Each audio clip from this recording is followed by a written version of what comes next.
you kidding me? Here's a shot by McRae, they score! McRae shoots, he scores! The Saskatchewan Rush have won just once away from home all season. They need a win tonight in Calgary to keep their playoff hopes alive. The Calgary Roughnecks controlled their playoff fate with 5 of their next 6 games at home, but they need to start winning now. It's the Rush and the Roughnecks, live from the Saddle Dome in Calgary, coming up next.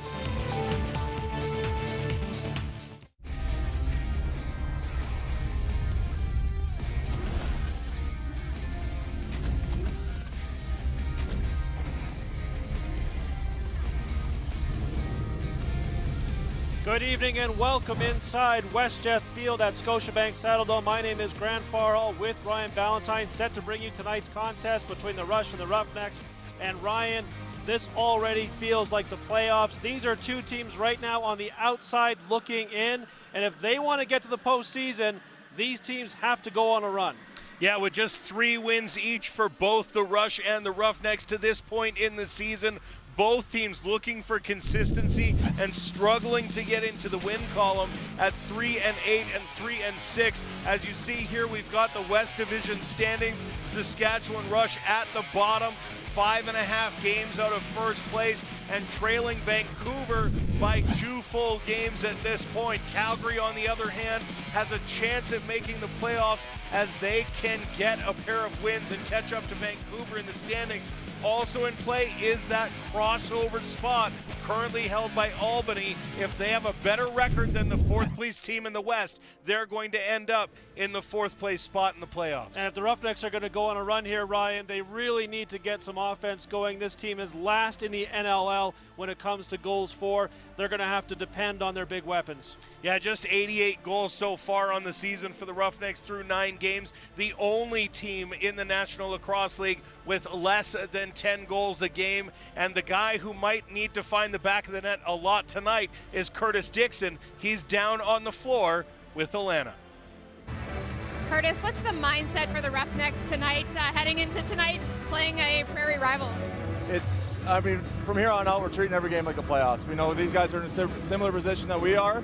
We're finding ourselves near the bottom of the standings, and we got to start winning games. So, like I said, we're treating every game like it's a playoff game from here on out. How important is it to not take this Rush team lightly, despite their road record and their place in the standings? Yeah, we've played against these guys, basically the same team for years, and we know what they're capable of.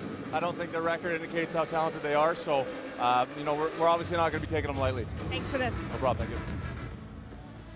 All right, so when you talk about the Saskatchewan Rush, Ryan, probably the disappointment of the NLL so far this season. This is a team that we're accustomed to seeing near the top of the standings, and not the case right now. They are struggling on the road. They're struggling in close games. Probably a team that's more dangerous than they look, though. Yeah, 7 of their 11 games, 1-goal games, 1-6 on the road, as you mentioned, and 5 of their losses have been in those 1-goal games. The Rush just unable to connect it late in the games, losing last week, giving up the game-winning goal with just a 2.5 to go. So just as the Roughnecks will depend on their big weapon, Curtis Dixon, Ryan, when it comes to Saskatchewan, it's going to be all about this man right here, Mark Matthews. Yeah, Mark Matthews has been the straw that stirs the drink in that Saskatchewan offense since he was drafted. A former Rookie of the Year, former MVP, 34 assists, really likes to dish the ball around. Mark Matthews is essential to this Rush team's success. So you get the feeling, folks, this is a big one. One team is going to come out of this one with a better chance at the playoffs. The other one is going to be in real tough for the rest of the season. We've got the Roughnecks and the Rush coming up for you next, right here with the National Lacrosse League.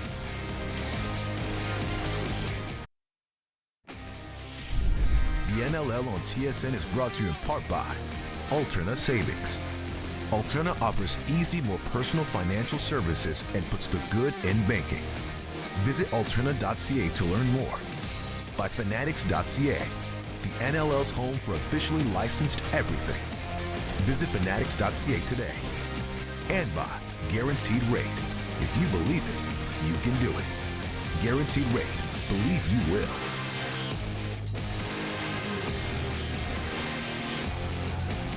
Welcome back inside the Saddle Dome. We are moments away from the Rush and the Roughnecks. Ryan, let's meet the officials for tonight's contest. Here in Ian Garrison, your crew chief tonight, Kyle Kropman, Brandon Hessen going to be helping him out, and in the booth on the shot clock is Joseph Catalano. That's the crew that'll be in charge of this one tonight, and it's time now for the guaranteed rate starting goalies, and we'll start with the Rush, where it's Eric Penny in net. You can see the record 2-1, 10.16 goals against average, and just a touch under 80% on the save percentage. For the Roughnecks, it's Christian Del Bianco, as it is every night in net for the Roughnecks. He sports a 3-6 record, 12.02 goals against average, and a 75.3% save percentage. Doesn't tell the whole story in terms of how well he's played. Tonight's face-off is presented by Sports Interaction. We'll have that to you momentarily. It'll be Tyler Burton on the draws, 55.3% for the season. Mike Messenger just under 50% for the Saskatchewan Rush. And this one is underway. All the way to the net. Messenger gets a shot in right away. Del Bianco with his first save, mere seconds into this one. Yeah, looking for a quick start there tonight. The over-under on tonight's game online is a 22.5. Saskatchewan, a heavy favorite at a -168, a +121 on the Roughnecks. It was available. So now it is the Roughnecks going to work offensively. Here is Jesse King, the leading scorer for the Roughnecks. He shoots and scores. Jesse King gets the Roughnecks off to a quick start, and it's 1-0 Calgary. That ball just seemed to fool Penny as he looked to come out. Jesse King, a bouncer that started a couple feet in front of Penny before moving out and ending up in the top corner of the net. Jesse King just finding his spot and staking the Roughnecks to an early lead. As we take a look here at the replay, just a simple cross body. Not sure if Penny wasn't ready for it, but either way, the Roughnecks have a 1-goal lead, one shot into the game here on St. Patrick's Day, which is why both teams sporting a green and black motif, a little white on the jerseys there for the Rush. But a lot of similar colors going both ways here on this WestJet field. Absolutely, the Roughnecks win the face-off, so they'll try and build on that. Pace to that, he takes a shot up high. Penny makes his first save of this game, and now the Rush will look for the response. Played down the floor to Mike Mallory. Mallory now taking a look at his option. Eventually it comes back into the stick of Church. He plays to a man off the bench, gets back to Church, leading goal scorer for the Rush. Now he plays over to the far side. There's a shot right into the chest of Christian Del Bianco. No problem there, but I think we're going to get a cross-checking penalty to the Roughnecks. Yeah, Reese Callies is going to sit for 2 or less after he took the lumber to Mark Matthews after he fired that shot into the breadbasket of Christian Del Bianco. As we take a look here, we see Callies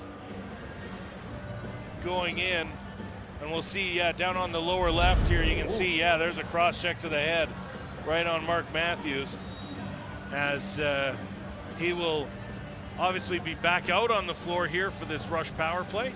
That power play 44.7 on the season, but 3 for 3 a week ago. Special teams have been a problem, and they continue to be a problem for the Roughnecks as that beats Del Bianco from well out. And this game is tied 1-1 as the Rush capitalized just seconds into that power play. Yeah, Robert Church getting space in the middle, which is where you cannot afford to leave him open, as he steps in and finds a seam and just goes off the post and across and in on Del Bianco. Not a lot of room to shoot there, but in the game of inches, he hit the right inch of that inside post and finds himself with a goal. Ties the game up at 1. Well, Church has been deadly on the power play this season. That's his 10th power play goal so far. So he is a weapon when a man up for the Rush. So 1-1 now, 13.5 minutes to go here in the opening frame. There is Jeff Shatler, well known around these parts, played many years in the Roughnecks, including an MVP season. Now his last season in the NLL. Courier dishes off. Now a swim move there by Matthews. Nice roll there by Manning to come over and take away that opportunity, and the ball is tossed away. And now it's Courier off to the races for the Roughnecks. He dishes off to King, who has the Roughnecks goal. King now has a man breaking that. Taylor shoots, and a nice save by Penny. Rebound is there, and Courier takes a big hit up high, and I think that's going to send the Roughnecks to the power play. Yeah, both these teams, as we mentioned in the open, Grant, fighting for a playoff spot, and fighting is how it's going to go down here. These two longtime rivals know that one of them has a chance at making the playoffs, and both of them probably do not. And so without a win there, it's going to be an issue, as Zach Courier got absolutely dumped on top of the crease here, as we'll see. You can see just an absolute cross-check right across the chest, putting Courier into the crease. That's Cornwall in the box now. Calgary to the power play. Power play 11th in the league. As I said, specialties have been a problem for the Roughnecks. Now King tries a shot. Save made there by Penny. And now the Rush will look to kill some of the remaining time on the power play, which has 1:40 on it. Working shorthanded, here's Dilts. Dilts now just has time to wait for more help. Now 8 on the shot clock. Here's Church. Church working shorthanded to the net, takes a shot, rebound is there. Church now in a battle behind the net with pace, and Del Bianco lends a hand for his team to scoop up the ball. Plays it ahead to Liam Leclerc in transition. Leclerc now to Pace. Pace now will play it to Dixon. Dixon down low, gets the return pass, and now up high to Pace. Now he'll come to King this time, back to Pace. Shot into the chest of Penny. And right there to scoop it up is Kyle Rubish. And not much chance on that shot from Pace, as it just hit Penny right in the crest. But the Roughnecks looking to get this offense going, looking to get something happening here, a bit disjointed. Oh, a short-handed opportunity there by Lindner, and it's off the bar as he peeled through the Roughnecks defense and got himself a real good look on Del Bianco, beat Del Bianco, but not the bar. So score remains 1-1, and we've got 24 seconds remaining in a Calgary power play that hasn't done much so far. Pace now to Dixon. Dixon now up high to Pace again, now to King. King over to Dixon, takes the shot, submarine shot to rebound to King. They throw it around, now up high to Pace again, takes the shot, he goes off the post. Now a battle for the loose ball, King has it, resets the 30, now Dixon to the net, Dixon. Double teamed and the ball comes loose, nice defense there by the Rush. And now Cornwall's ahead of the play, breakaway in, shoot, and Del Bianco makes the save. An acrobatic save there from Christian Del Bianco as Cornwall came out of the box and ended up heading up the floor. Curtis Dixon, on the other hand, still down on the other side of the floor, as took him quite a while to disentangle himself from that Rush defense. Now Hairwire's nice play there with Cook, but Cook couldn't handle the return pass. And as a result, now Mallory in transition for the Rush. 1-1 the score here, 10:20 to go here in the first quarter.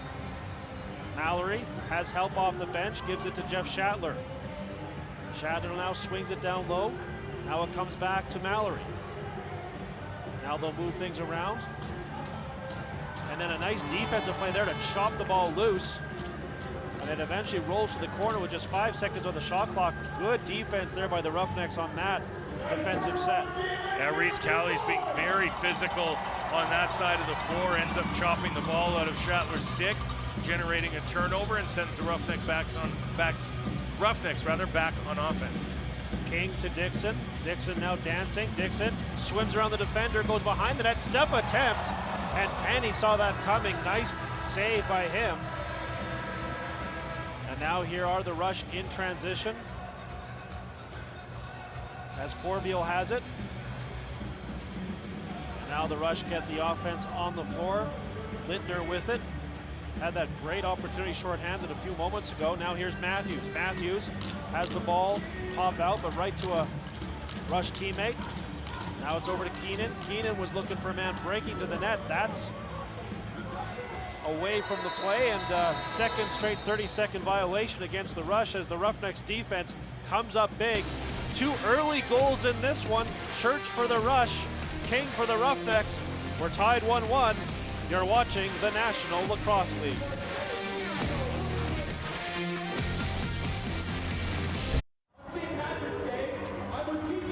1-1 between the Rush and the Roughnecks here in Calgary tonight. Ryan, we take a look at the Alberta Cup standings.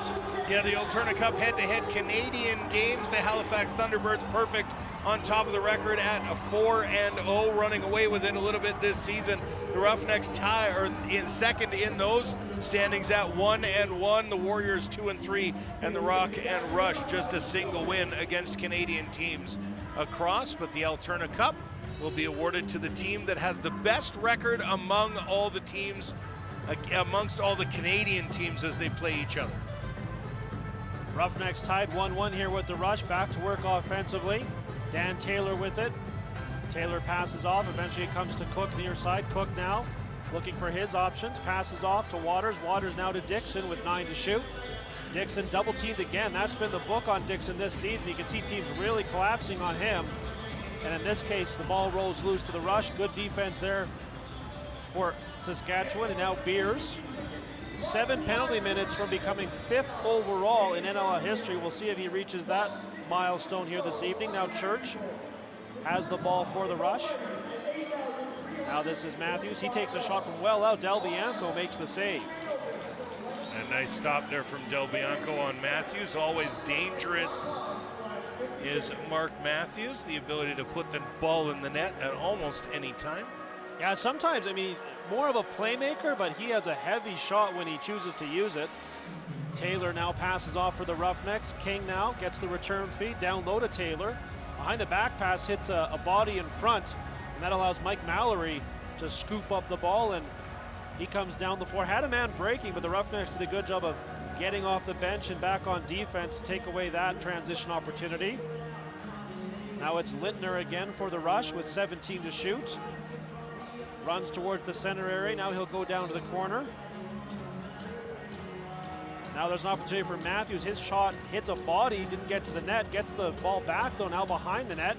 Leans on his man and eventually tosses it out towards the slot area. Another 30-second violation against the Rush. Eli Salama scoops it up for Calgary. Now you mentioned Mark Matthews' shot there.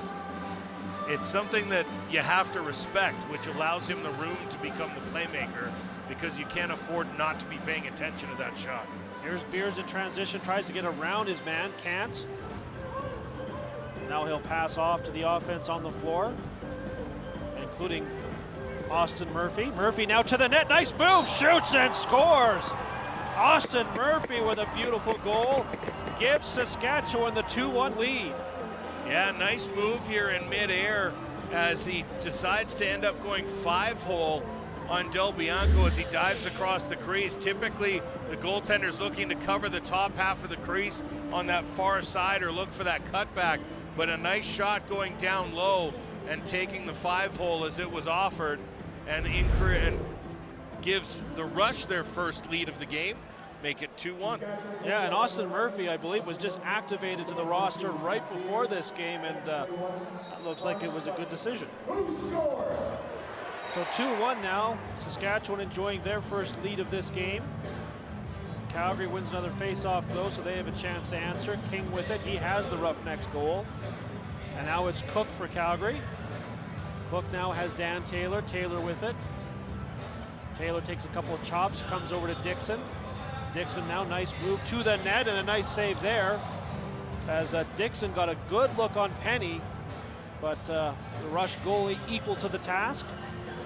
Now Mallory for the Rush. Eventually comes to Church, nice pass back. There's a shot on Del Bianco. He comes out to greet that, makes the save. And Calgary takes over with 6:12 to go here in the first quarter. Saskatchewan leading 2-1. Shots on goal to this point, 9-9, so pretty even game here so far. Hair wires for the Roughnecks.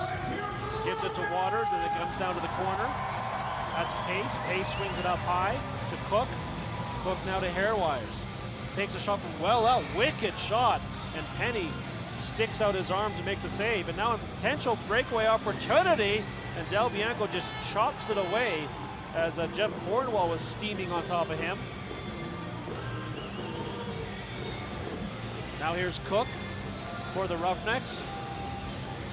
Cook has a man, delivers the ball to Waters. Waters bounces it well wide of the net, and I think we have a penalty upcoming here to the Rush. There's a holding call. And it looks like it is A little bit of discussion from the Rush player. Maybe disagreed with the call. We'll see if we can get it here. Beers All I heard is working on that record, Ryan, or working on moving up the penalty. Yeah, now just 5 minutes away. Of course, Matt Beers been in the league long enough. You can see there or you can see Matt Beers in the penalty box. Been on in the league long enough. You can see here as we see number 2, Matt Beers. There he is, just hooking back the arm of Curtis Dixon, and as a result, will sit for 2 or less. Calgary 0 for 1 on the power play. Dixon goes behind his back. There's a shot, scores! Pace bouncing off the post, off of Penny, and in the net. 2-2. We're all tied up. Well, they hit the post 3 times and it didn't work out for them. The 4th time, I guess, is the lucky charm here on St. Patrick's Day as it goes off the back of Penny and into the net. A nice pass from Curtis Dixon. And as you can see there, just a carom here off the post and in. And Tyler Pace has his first goal of the game to tie the game at 2. That's a tricky little pass from Curtis Dixon there, though. Yeah, loading up that submarine shot and then firing it up to Pace, just enough to put Penny off his mark just a little bit, and it ends up in the back of the net. Matt Beers will serve less than that 2 minutes that he was charged with. A while when Matt Beers started his career, fighting far more prevalent, which helped him pack up those minutes earlier in his career. Now Calgary looking to retake the lead here. Pace has it, passes off to Dixon. Dixon now up high to Cook. Cook around his man to the net. Oh, he can't take the ball with him. Oh, and a big collision there. And the Rush are going to have something to say about that. Mike Messenger right on top of Cook, who collided with Penny. And this one is starting to have a little bit of heat to it. We'll get a replay here for you. Yeah, well, we'll see. Cook's going to go to the net hard. He does take contact, but as we see here, we see Dixon goes down, Cook goes in. You can see he does take a check before he enters the crease, but that's not to say I think he didn't attempt to slow down or get out of the way either. No, but you're right. I mean, there was definitely a check that sent him in that general direction. Yes. Did he work to get out of the way? Probably not. Yeah. So 2-2 here between Saskatchewan and Calgary. Vital game for both teams. Herb Miloski and his Roughnecks in a tight one. You're watching the National Lacrosse League.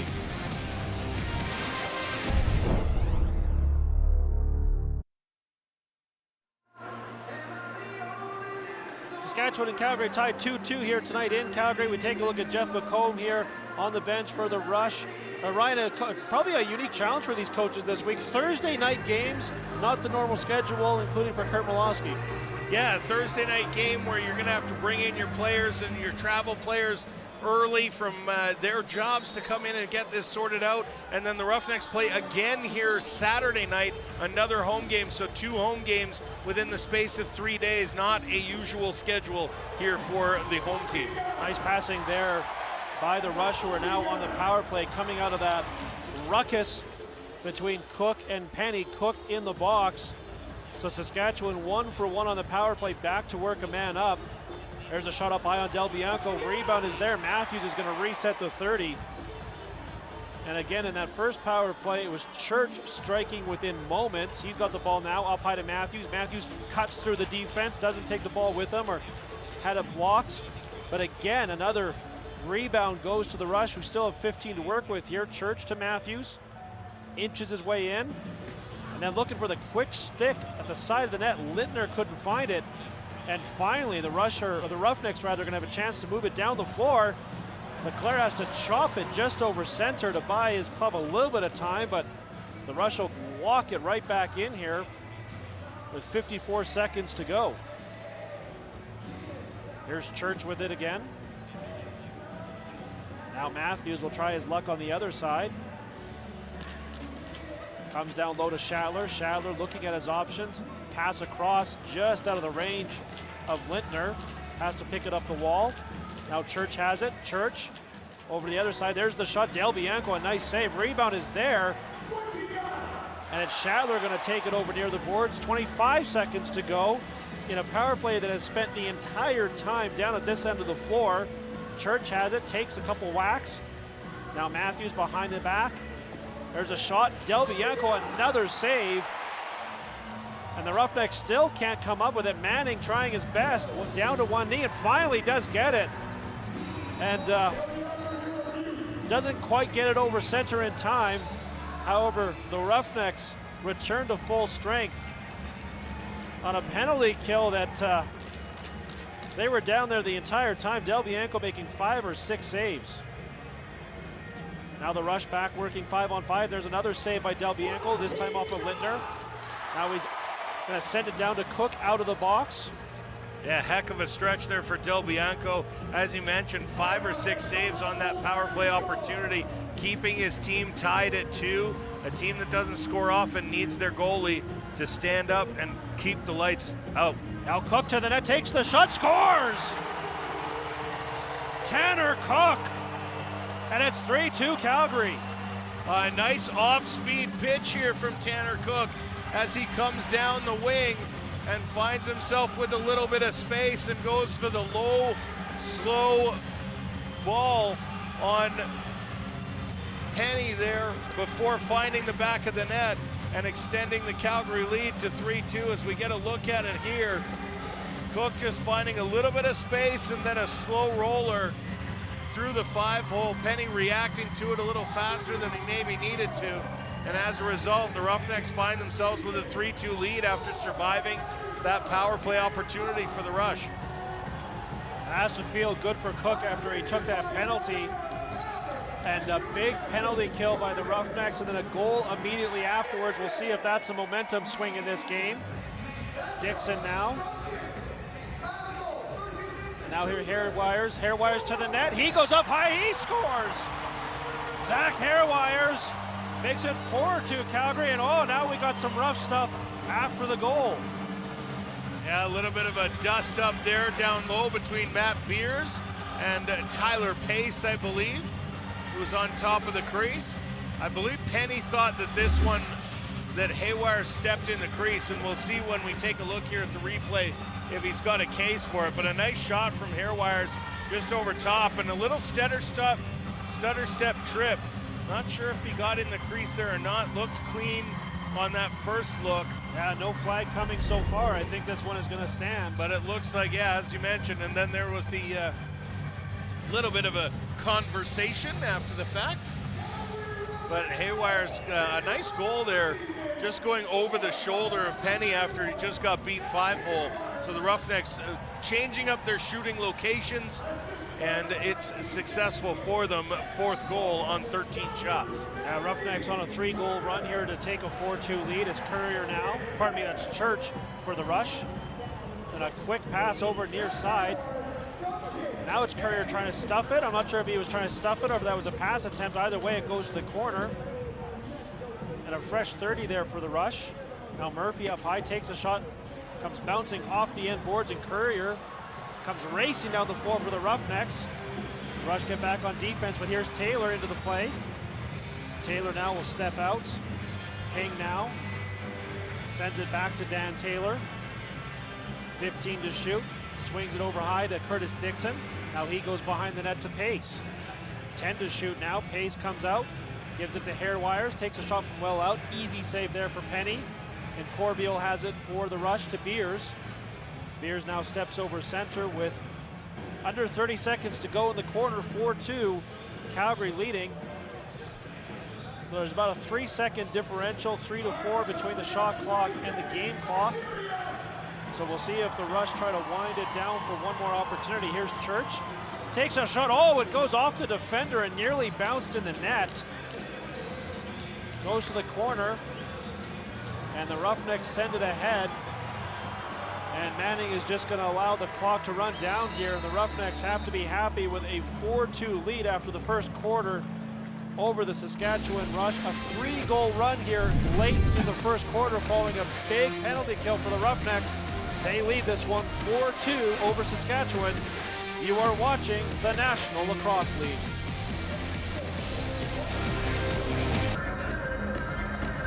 Well, welcome back to Calgary, where the Roughnecks lead the Rush 4-2. Now, it's been a long road to recovery for Roughnecks defenseman Kellen LeClaire. After recovering from 2 knee surgeries, he was diagnosed with a heart condition and was forced into early retirement. Now, about 6 months ago, his cardiologist gave him the all clear to return back to the sport he loves.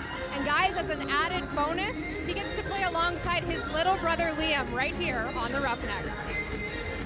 Thanks, Alana. Boy, that is a great story. A perseverance of sticking with it, and just a wonderful thing. Got to feel good for Kellen LeClaire. There was a time where his lacrosse dream was over, but what an evening for him.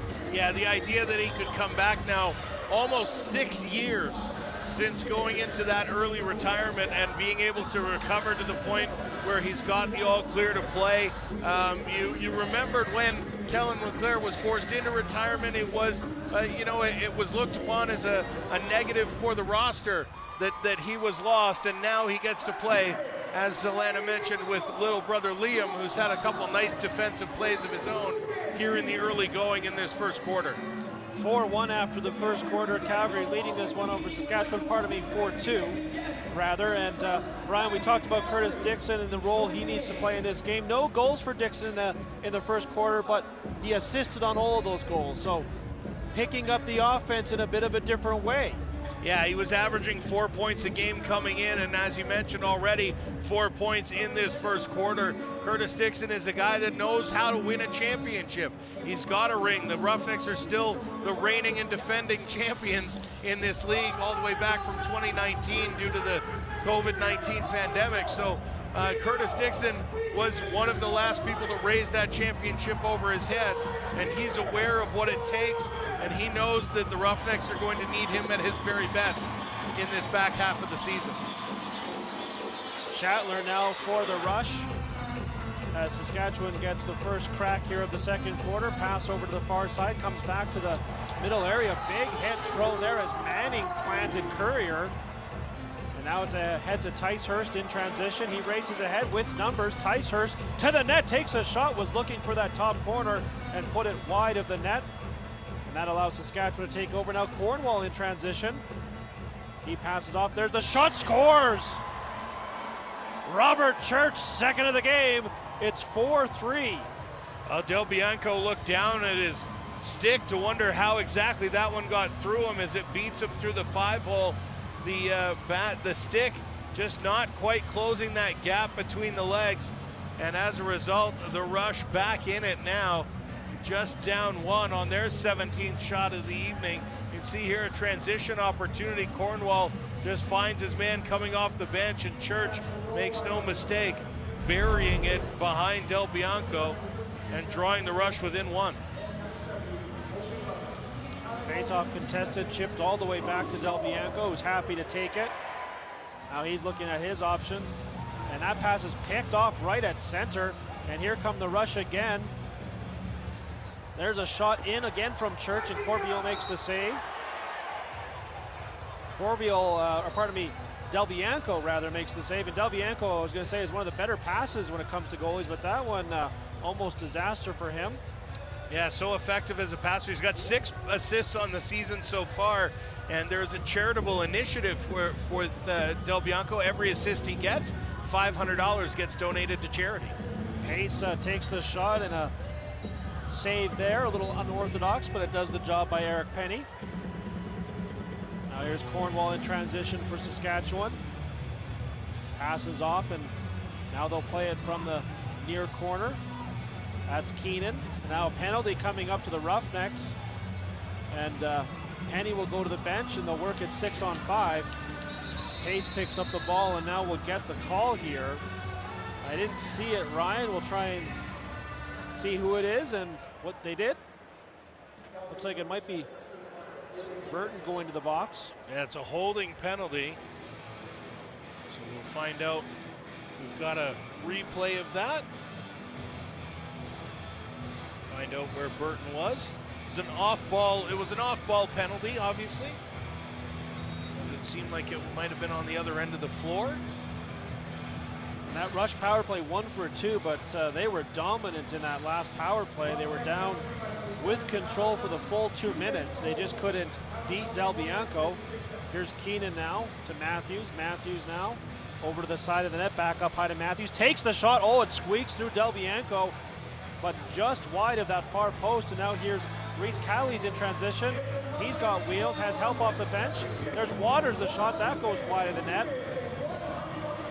Calley's causing havoc out there, but eventually Kyle Rubish takes over and gives it to his fellow veteran, Matt Beers.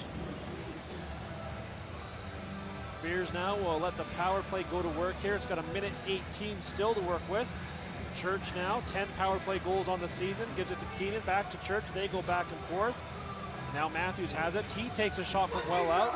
Del Bianco punches that aside, and here are the Roughnecks working shorthanded. Manning has all sorts of space ahead of him, all the way to the net, and he tries his luck. Save made by Penny. And I think that's going to give Calgary possession back here. Yeah, it looks like a fresh 30 as Penny made the save. Jesse King was coming off the bench, but Curtis Manning electing to shoot. Manning can score when you give him an opportunity. He has a bit of finish. In that case, still works out as he gets the opportunity and now gives his team a chance to kill some clock here. 44 seconds remaining in the Rush power play. This is King now. King gets around his man. King to that, takes the shot and scores. Jesse King shorthanded. It's 5-3 Calgary. Oh, nice goal here from Jesse King. You got it when you're looking at the Roughnecks in shorthanded situations. The career leader in shorthanded goals is Curtis Dixon. He was on the other side of the floor, and you got to wonder if Penny wasn't keeping track of where 17 was in front of the net. But we'll take a look here at the replay. King just finds himself a path and goes low on Penny and finds himself with a goal to make it 5-3. The Roughnecks so far, just 11:33 to go here in the second quarter. Possibly kind of the best offensive stretch they might have had in the season here so far, Grant, with 5 goals through the first 20 minutes. Yeah, and there's been a number of games where they haven't had Dixon, Pace, and King all in the lineup. I think it gives them a little more offensive choice and weapons out there when they have all three. There's a shot now by the Rush, who still have some power play time here, another 13 seconds. Battle near the wall, and Calgary's going to get possession back here and should be able to kill that remaining time. So they kill the penalty and they get the shorty to boot. And 5-3 now, Calgary leading this one with exactly 11 minutes to go here in the first half. Here's Cook with it, Burton out of the box, and we're back to 5-on-5 lacrosse. Saskatchewan now 1 for 3 on the power play. And here is Pace now with it. Pace, nice pass to Dixon. Oh, a good save there by Penny, as Dixon was right on top of the goalkeeper.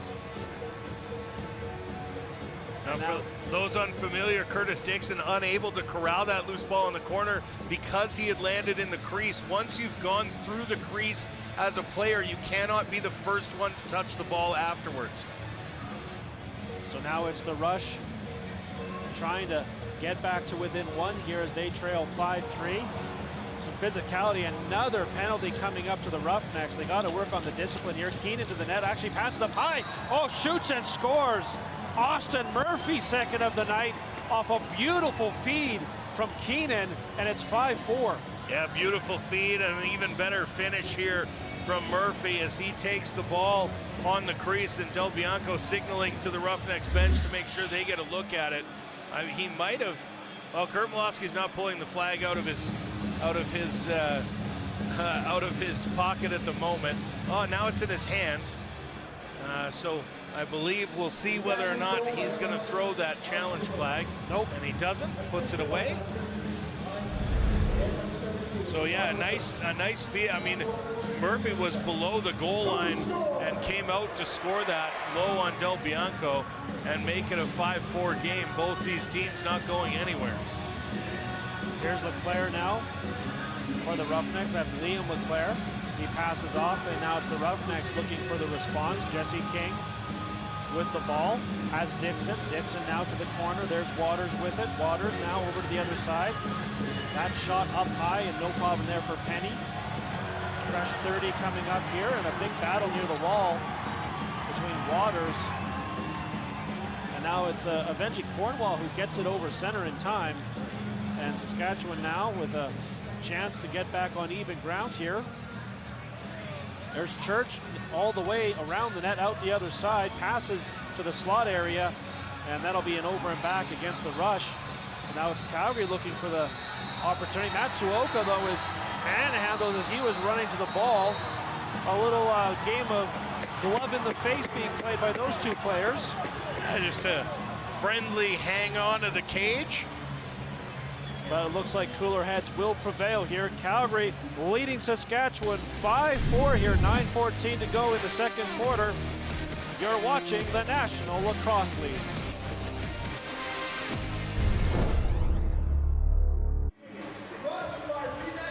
Get your dancing shoes ready because the Saskatchewan Rush are having a party with Aaron Pritchett on Saturday when they host the Rochester Nighthawks. More details on saskrush.com. Tonight, Thursday night here in Calgary, and it is Saskatchewan in town against Calgary, 5-4. The Roughnecks with a slim lead. This one's been tight since the drop of the ball, Ryan. Yeah, no more than a 2-goal lead for either team through this one. Calgary had that 5-3 lead, a 4-2 lead as well. But as you mentioned, these two teams as evenly matched as could be through these first 25 minutes. Critical game for both these, as we talked about at the top of the game. There's a shot wide of the net and saved nicely by Jesse King. Goes behind the net. Pardon me, it's Pace with it. Pace now. There's a falling shot, and that goes wide of the net, and Saskatchewan gets it now. Chris Corbeil, the captain, steps into the Calgary end of the floor. And see Penny going to the bench here. And another penalty on their way. Not sure what the call is for, but we will see. It's the deep official that's got the call. So now 6-on-5. There's the save by Del Bianco, and now we'll get the call for you. It looks like it's another holding call. Yeah, boy, Calgary's got to start staying out of the box here, Ryan. Yeah, you can't afford to give the Rush this kind of power play advantage throughout the game, as we'll hear who's... Calgary minor penalty, legal substitution. Oh, apologies, not a hold. I gotta up my prescription on the glasses. The arms were in the right position. Somebody off the bench too quickly, says the official. And as a result, the in-home player, Ticehurst, will sit for 2 or less. So Saskatchewan back to the power play, 1 for 3, and they gave up that short-handed goal, but not this time. Who else? It's Robert Church. He's a power play machine, and he ties this game 5-5. And again, just left wide open in the slot area right in front of Christian Del Bianco. Just almost a carbon copy of the last power play goal they scored earlier in the game, Grant, as you see Church here just finds himself a bit of open space and makes no mistake putting it behind Del Bianco, and now finds the game tied. Rush currently out shooting the Roughnecks by a 24-19 score with 8:14 to play here in the first half. And the Rush win the face-off as well, so a chance for them to retake the lead here. Spears playing it ahead. And now Saskatchewan gets the forward unit out there. Keenan swings it across to Matthews. Matthews, nice move around the defender, takes the shot, was looking for the corner.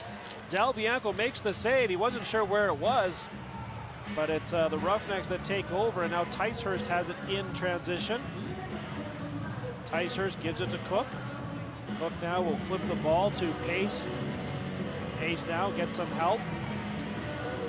Pace will eventually come over to Dixon. Dixon now back to his defender, tries to get around his defender, turned aside, plays it up high.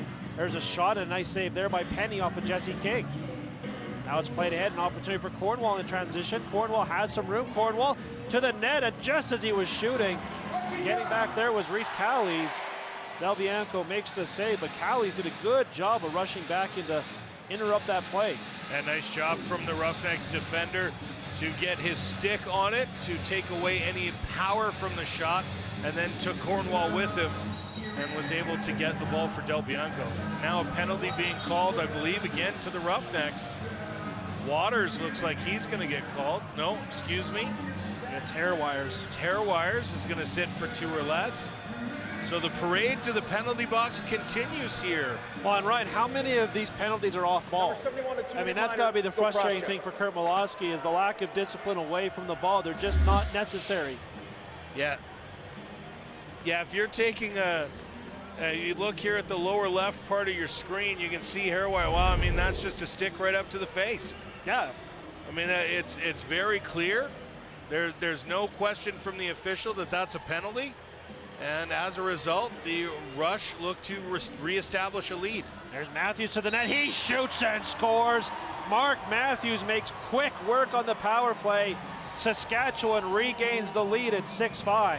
Well, but from that one power play where the Roughnecks were able to keep, where Del Bianco was able to keep the Rush from scoring, even though they had 2 straight minutes in the room, or in the zone rather.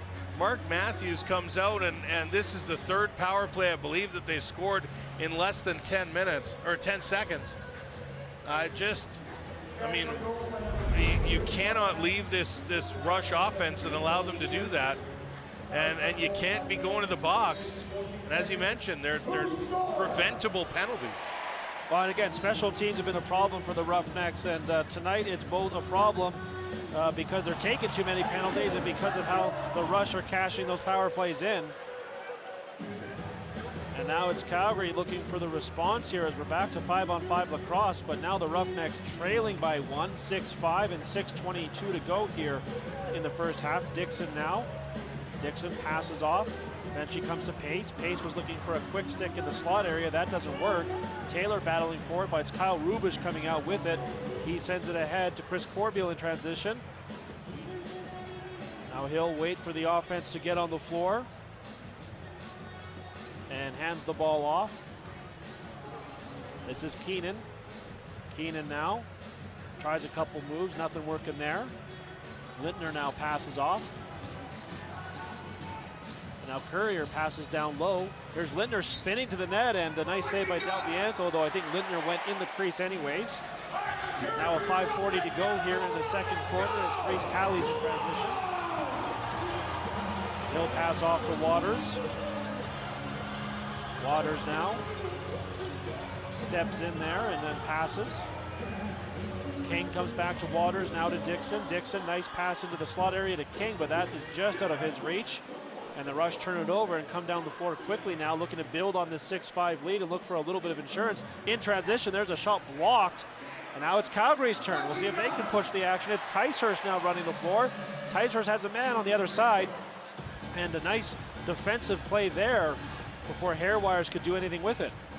Yeah, the pass came in from Ticehurst a little late as well. So Herwires had some difficulty receiving it, trying to keep it in front of the goal line and have it take an opportunity. Now here's Matthews. Matthews loads. Now to the slot area. Big shot there, and Del Bianco makes the save. Sends it down to Burton. Burton now has a 2-on-1. Burton to the net. Burton takes the shot and scores. Tyler Burton ties the game 6-6. Well, and I mean, credit Jesse King for being a heck of a decoy there. Just stood on the side of the crease long enough to draw the defender over, which gave Tyler Burton all the room he needed to get in and make it happen and tie the game. As Jesse King, you can see a nice pass here, outlet pass from Del Bianco, who will be donating $500 to charity. But you can see there that the defender, Messenger, just backs off of Tyler Burton to take away Jesse King. And as a result, the Roughnecks tie the game back up, make it 6-6.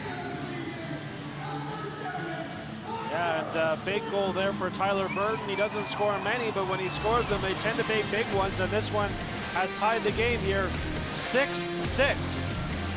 Tight one here between the Roughnecks and the Rush in Calgary. You're watching the National Lacrosse League.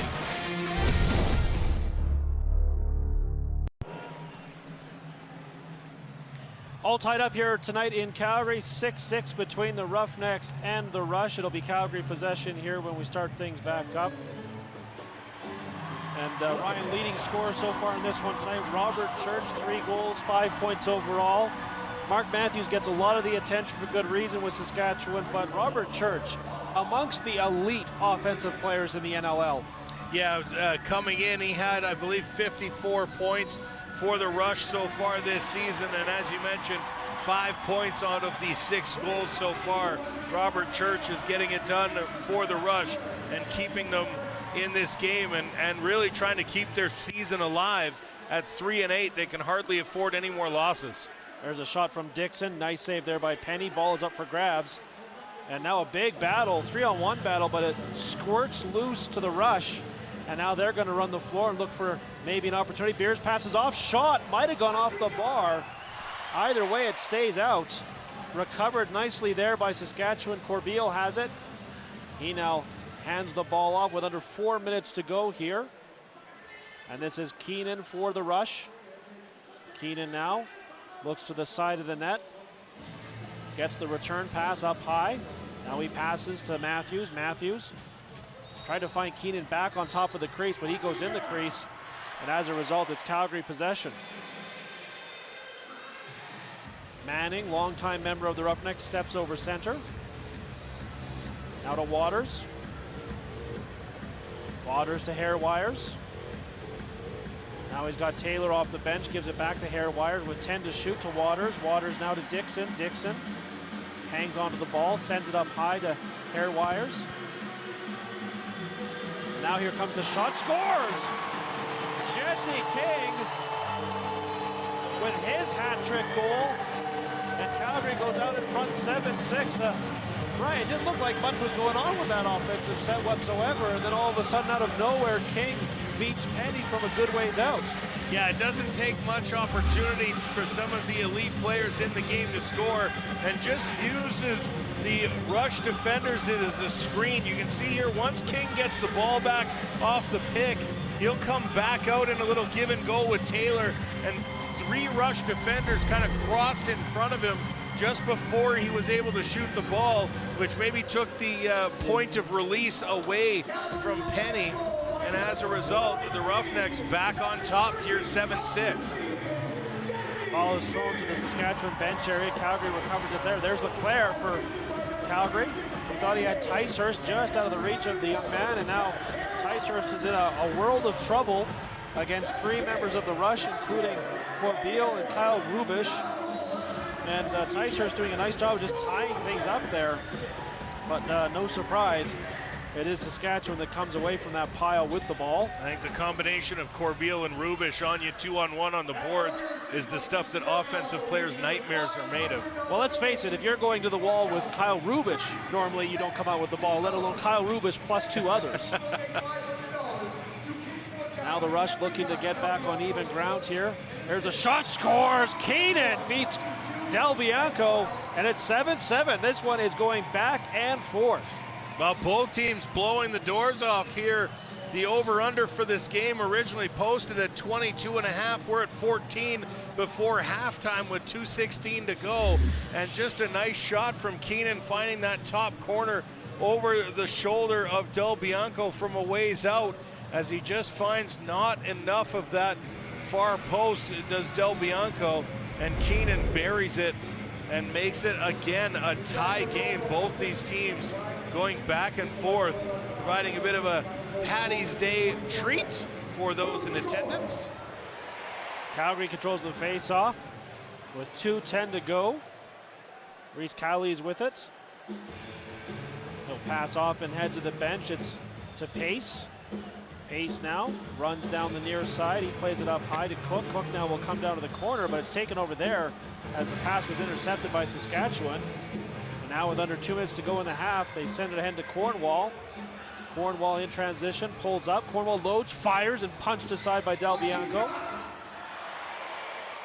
But they reset the 30. Now Matthews will just slow things down here with plenty of time on the shot clock. Now he starts forward, skips back a little bit. Nice pass over to the other side to Lintner. He tries his luck from well outside. Saved by Del Bianco. Battle for the rebounds, but it will be Calgary possession. Now a minute 20 to go in the first half. Cowley's with it. He rolls it to a man off the bench. That's Pace now. Pace running down the near side. Now sends it over to Hairwires. Pardon me, that's King. King flips it to Hairwires. There's the shot from well out, scores! Zach Hairwires, it's 8-7 Calgary. Well, I mean, at this point, shoot the ball. There's no better advice as this game continues. Just all sorts of holes with these two goaltenders right now. Every time down the floor, both teams able to find the back of the net and have shots that the goalies are going to look back on as bad ones when they get back to reviewing this tape. But Hairwire's a nice shot, a quick shot, again a little earlier in the shot clock maybe than Penny was expecting.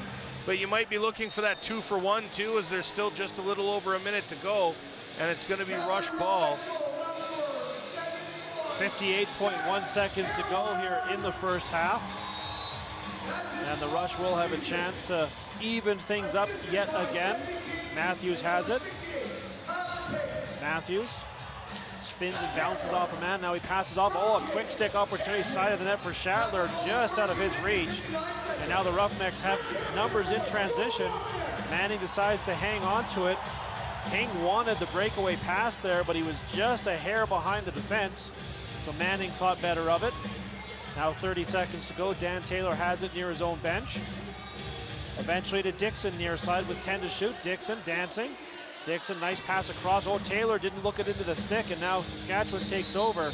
And they're going to call timeout here with 19.3 seconds to go in the second quarter.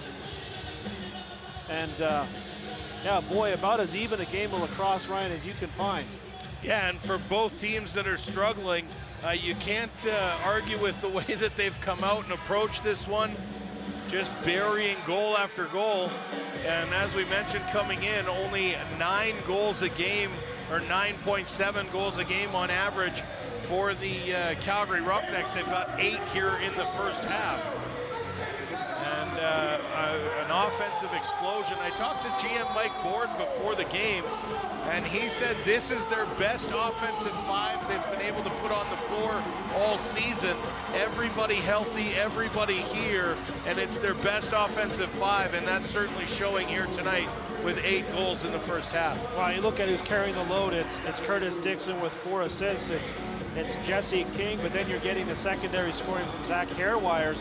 And when you get Zach Hairwires involved, when you get Dan Taylor involved, chipping in, this offense does have more balance. When teams are able to really lock in on Curtis Dixon and isolate Curtis Dixon, if they're not getting those other guys involved, it's tough. Yeah, you need contributions from all over the floor, and today Hairwires has been able to contribute. He's got a couple of goals. Tyler Pace has scored. So far for the Roughnecks, so good with this 8-7 lead headed in with 1 possession left here in the half. The Rush are going to work this 6-on-5 with the goalie on the bench. Matthews just walking it in. 10 now on the game clock. Matthews now passes off.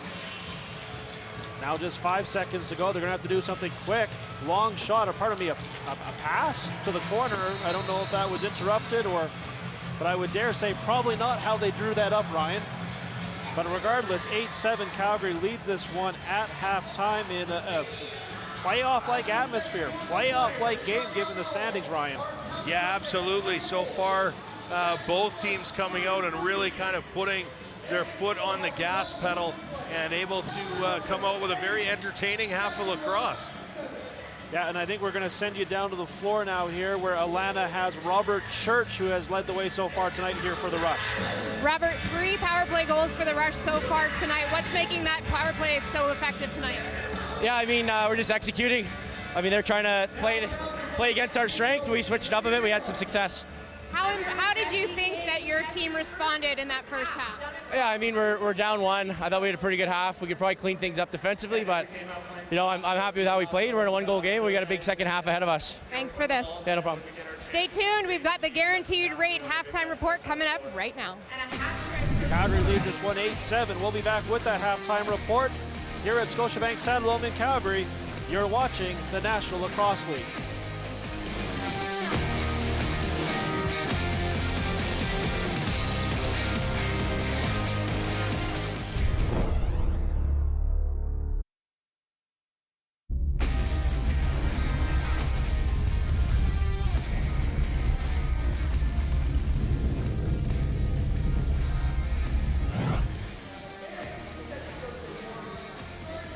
8-7 Calgary leading Saskatchewan here tonight at Scotiabank Saddledome in Calgary. And Ryan, a big game for both these teams. And we talked at the top of the program about Curtis Dixon and Mark Matthews having to lead their ways, but it's actually their partners in crimes doing it. We're going to see that on the highlights here. It's really been Jesse King and Robert Church. Yeah, Curtis Dixon with 4 assists. Mark Matthews has some points, but you're right. Jesse King and Robert Church have been filling the net for their respective clubs as we have this 8-7 game. And first we'll take a look at the work of Jesse King here. He got the first goal of the game just going across to his offside before putting it in, then finding himself a lane and burying it behind Eric Penny to give the Roughnecks a lead at that point. And then again, just a low submarine shot to beat Penny on the other side. It was Robert Church answering the bell as he found himself with a trio of power play goals for the Rush here. Just overwhelming Christian Del Bianco with that shot, and then finding himself right up top, and again burying it on the power play. Robert Church has been a nightmare for the special teams of the Roughnecks. Wow, that's just it. If you're Kurt Malosky, you're probably happy with that half of lacrosse, but your message to your team, stay out of the penalty box. So that's the story here right now at halftime. 8-7, the Calgary Roughnecks lead the Saskatchewan Rush. We'll be back with more of the halftime show. You're watching the National Lacrosse League. Calgary leading Saskatchewan 8-7 here tonight at Scotiabank Saddledome. Time now for the Sports Interaction out-of-town scoreboard, Ryan.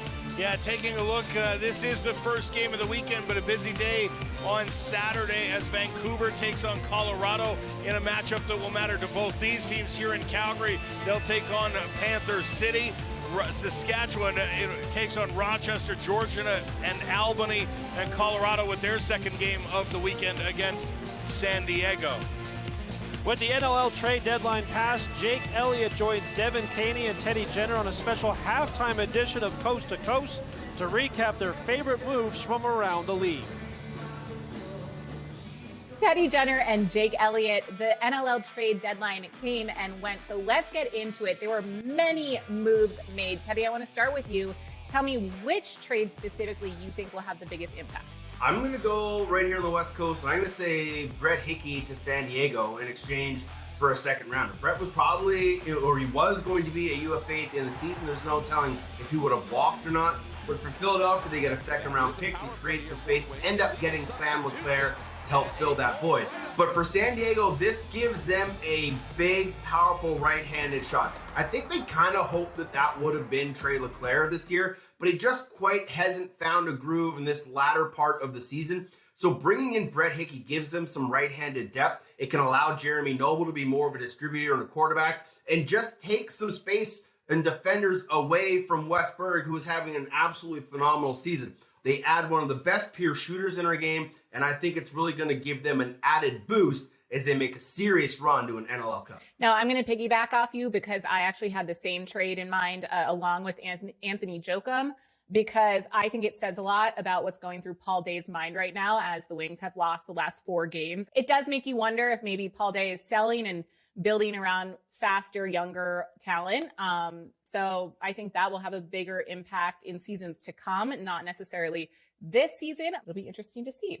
Jake Elliott. I think sometimes you can improve your team by subtracting from it. And I'm not saying Hickey was the problem or that's going to happen in Philadelphia, but it's funny how it kind of works that way. And as far as the trade deadline goes, I really want to focus on the New York Riptide and the Colorado Mammoth. #1 overall picks do not get traded very often in our league. And for whatever reason, maybe it's since Callum Crawford arrived, or maybe it's the emergence of Connor Tiernan that has left Tyson Gibson in a bit of a weird spot there in New York and just kind of got lost in the shuffle a little bit. And Colorado will pick up the former #1 overall pick. And going back the other way is a former Riptide, a guy that they gave up a couple of picks to get rid of in Tyler Digby. So they bring a real big body that's going to crash and bang and open up some space there on that right side for the Riptide. They get Ron John as well, a real young up-and-comer. New York gets the first round pick back, which they gave up in the Noseworthy deal. So that was kind of a head scratcher. New York giving up first round picks. I never really like to see that. I think that's maybe the biggest deal of the trade deadline. A lot of moving pieces and some draft picks in there as well.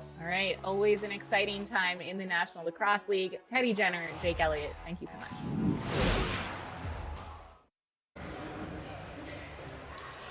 8-7 Calgary leading Saskatchewan here tonight at Scotiabank Saddledome. Fans can now bid on the Irish-themed jerseys the Roughnecks are wearing in tonight's game. Own a piece of Roughnecks franchise history with one of these unique game-worn and game-issued St. Patrick's Day jerseys. For more information, head to elevateauctions.com/Roughnecks. Ryan, those jerseys are sharp.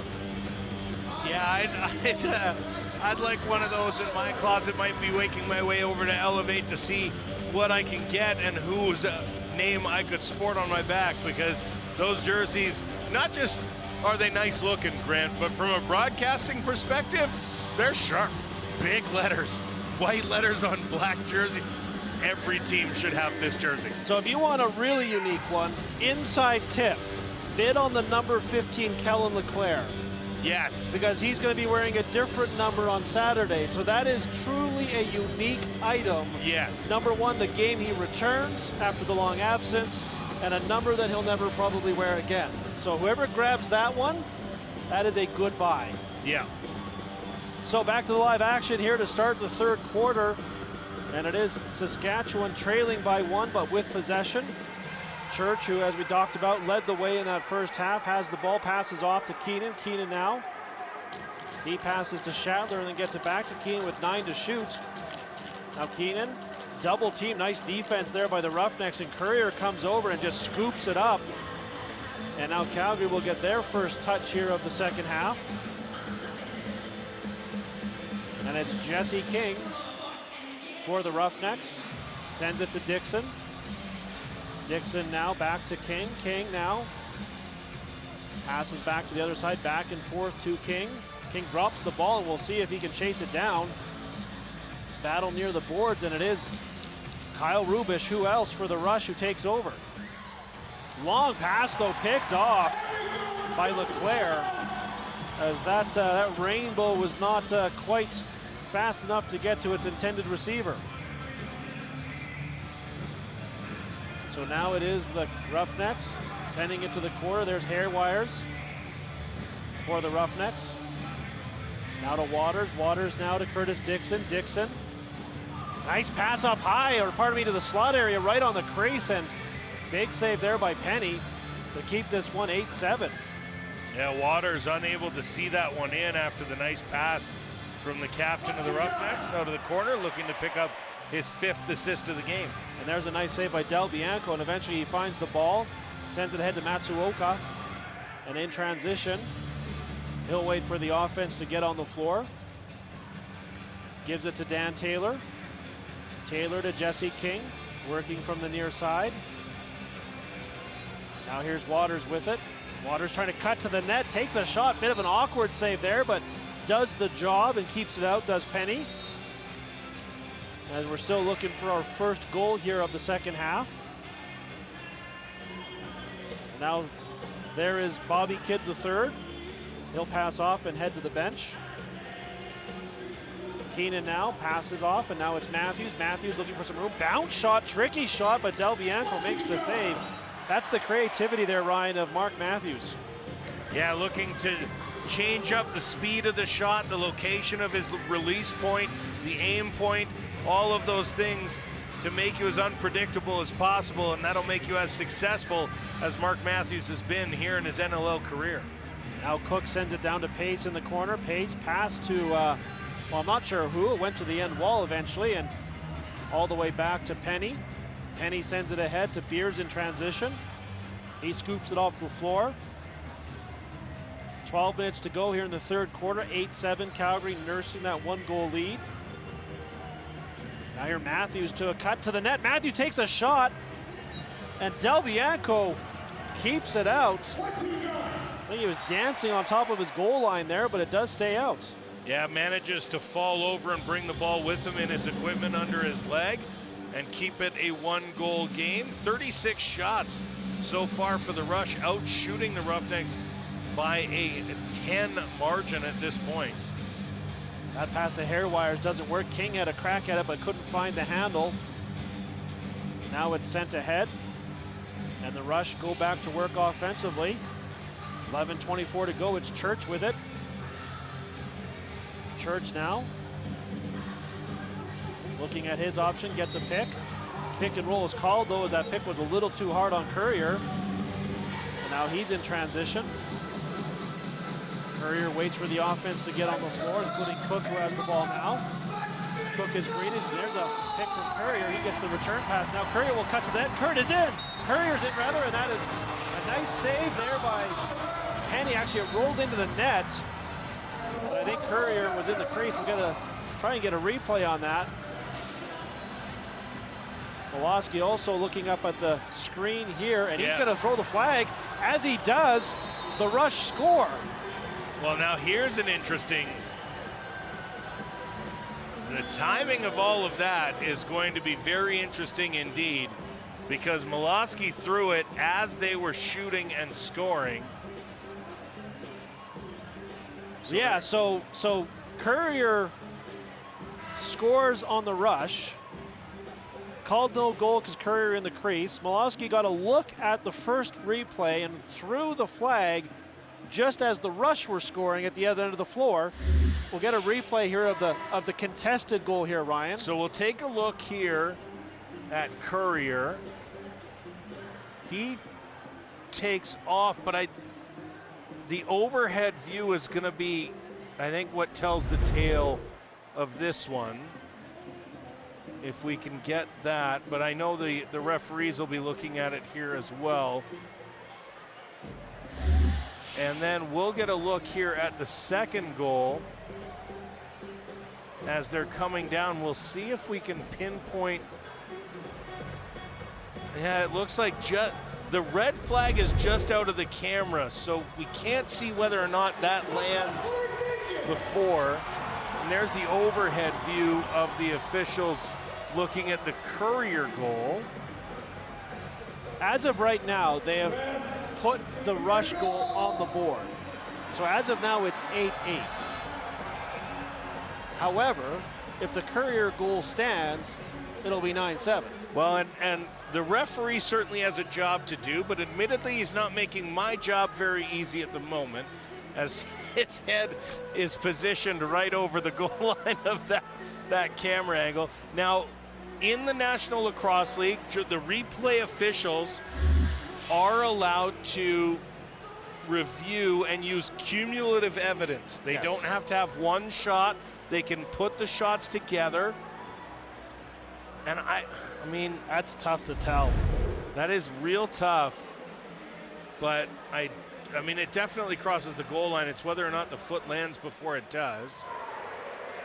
After review, the no goal rule is confirmed. No goal. Saskatchewan's goal stands.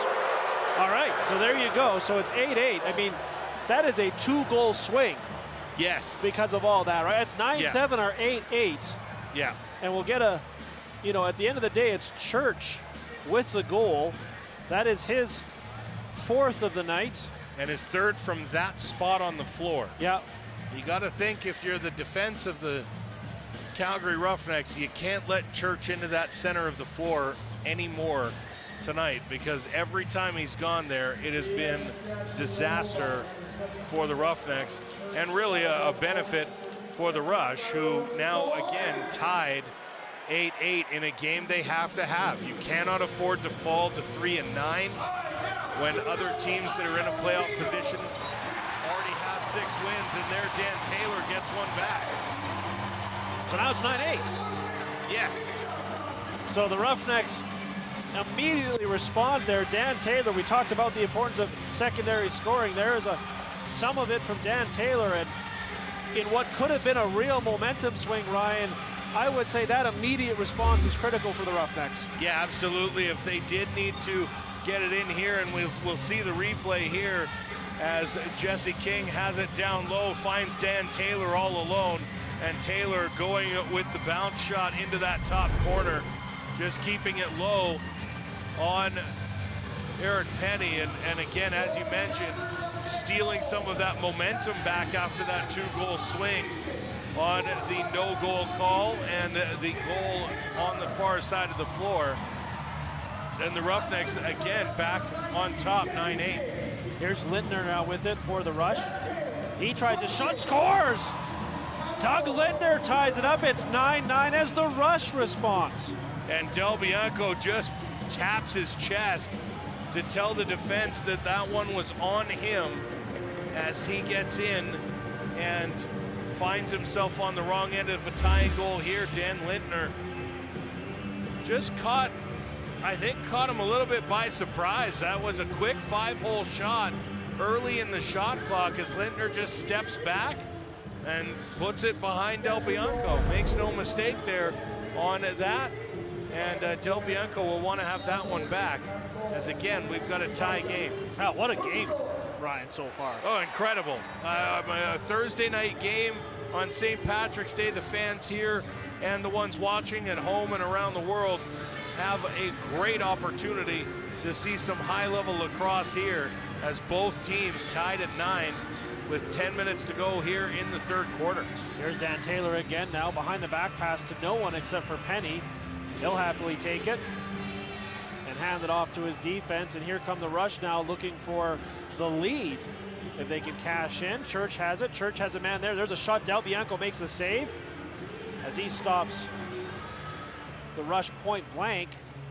King has to come and grab the ball and get it back over center, which he does. Now King has a bit of space ahead of him. I think the Rush defense giving it to the official there. They thought it should have been an 8-second violation as King hadn't crossed center. Now here's Dixon with it. Dixon leans on his man and he tries to pass it back or loses the handle. Either way, Hayes has to come over near the boards and he's just going to chop it down to the Rush end of the floor, and that's a 30-second violation against the Calgary Roughnecks. So it'll be Saskatchewan Rush ball when we return. This one's all tied up 9-9 in the third quarter. You're watching the National Lacrosse League.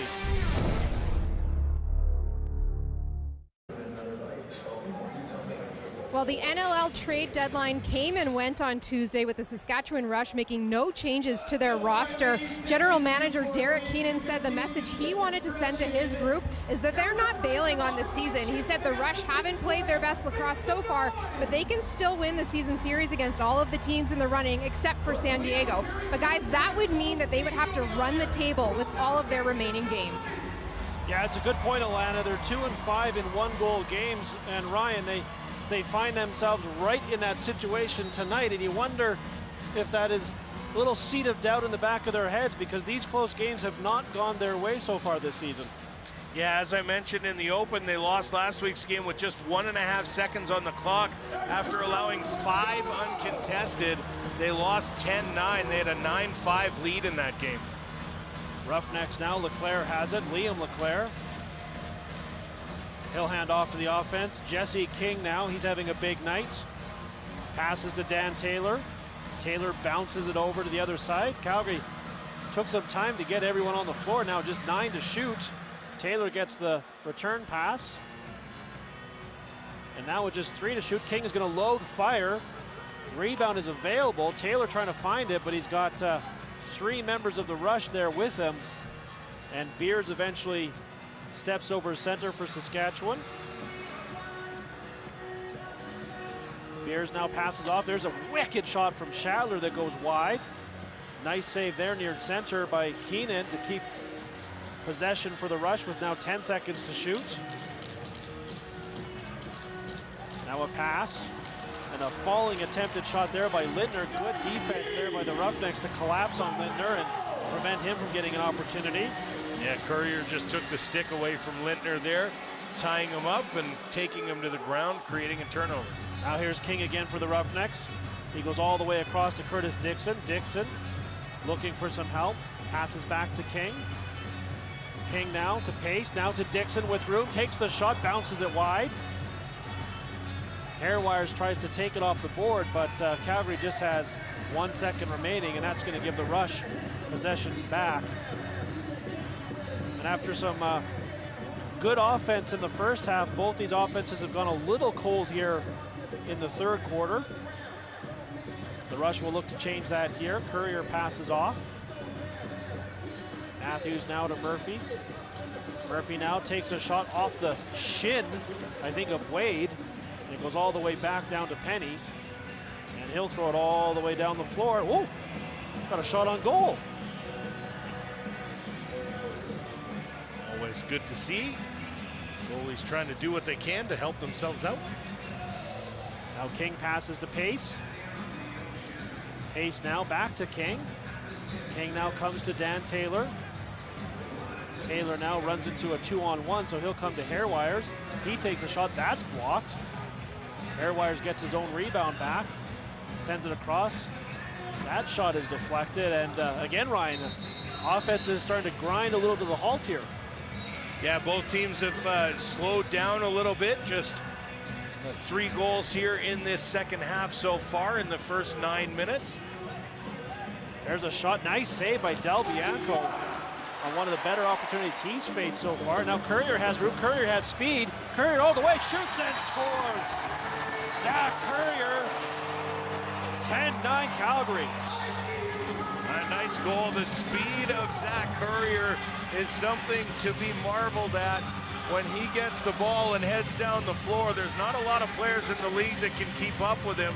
And again, Messenger trying to play off the pass a little bit, leave the goal for his goalie, and leave the shot for his goalie. And as you can see here, Del Bianco just going down the floor, finding Courier and heading up. So give Del Bianco now, I believe, 8 assists on the season. And another, how much money? What's the? I believe $500 going to charity as for every assist that Del Bianco gets. They'll donate another $500 to charity. I believe that's in conjunction with CP Rail. So it gives the Roughnecks a 10-9 lead here. And they have a chance to try to get a little insurance here. Neither team has been able to get ahead by more than 2. Dixon a shot. Nice save there by Penny as he came out to cut down the angle. And quick correction, it's from Ascent Consulting. Donates the $500 every time Del Bianco gets an assist. So 2 on the night so far, $1,000 for the kids. Thanks to Christian Del Bianco and the good folks at Ascent Consulting. 5:21 to go here in the third quarter. 10-9 Calgary with the lead and with possession. Hairwires now to Jesse King. King surveys his options, decides Curtis Dixon is a good one. Dixon spins off his check, now to Pace. Pace is immediately greeted, so he comes to Cook, and that shot goes whistling wide of the top corner. Now ahead of the play, the Rush have it, but one man all alone down there, so he's going to wait for his offense to get on the floor. That was Kidd the third. Now Church. Church now has room. Church leans on his man. Now spins off his man. Decides to pass off. Eventually comes back to Courier. He takes a shot. Shoulder save there by Del Bianco. And that'll be a, I think, possession back to Saskatchewan when we return. 10-9, Calgary leading Saskatchewan on a goal by Zach Courier. You're watching the National Lacrosse League.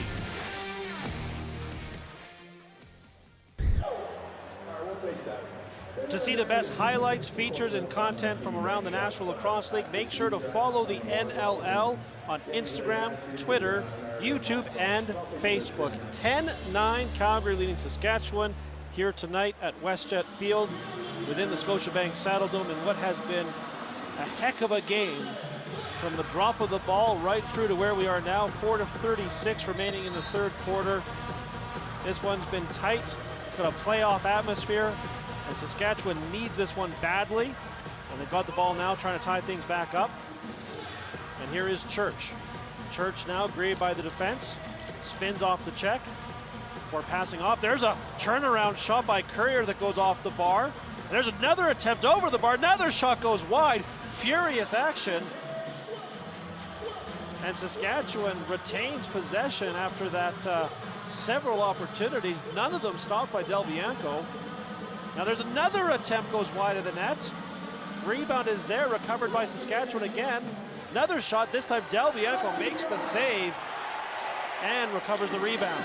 Well, everything was happening there as you saw 3 shots go wide, 1 shot get blocked out, 1 shot stopped by Del Bianco, another one off the post. The Rush throwing everything they could there, but unable to tie this game back up at 10.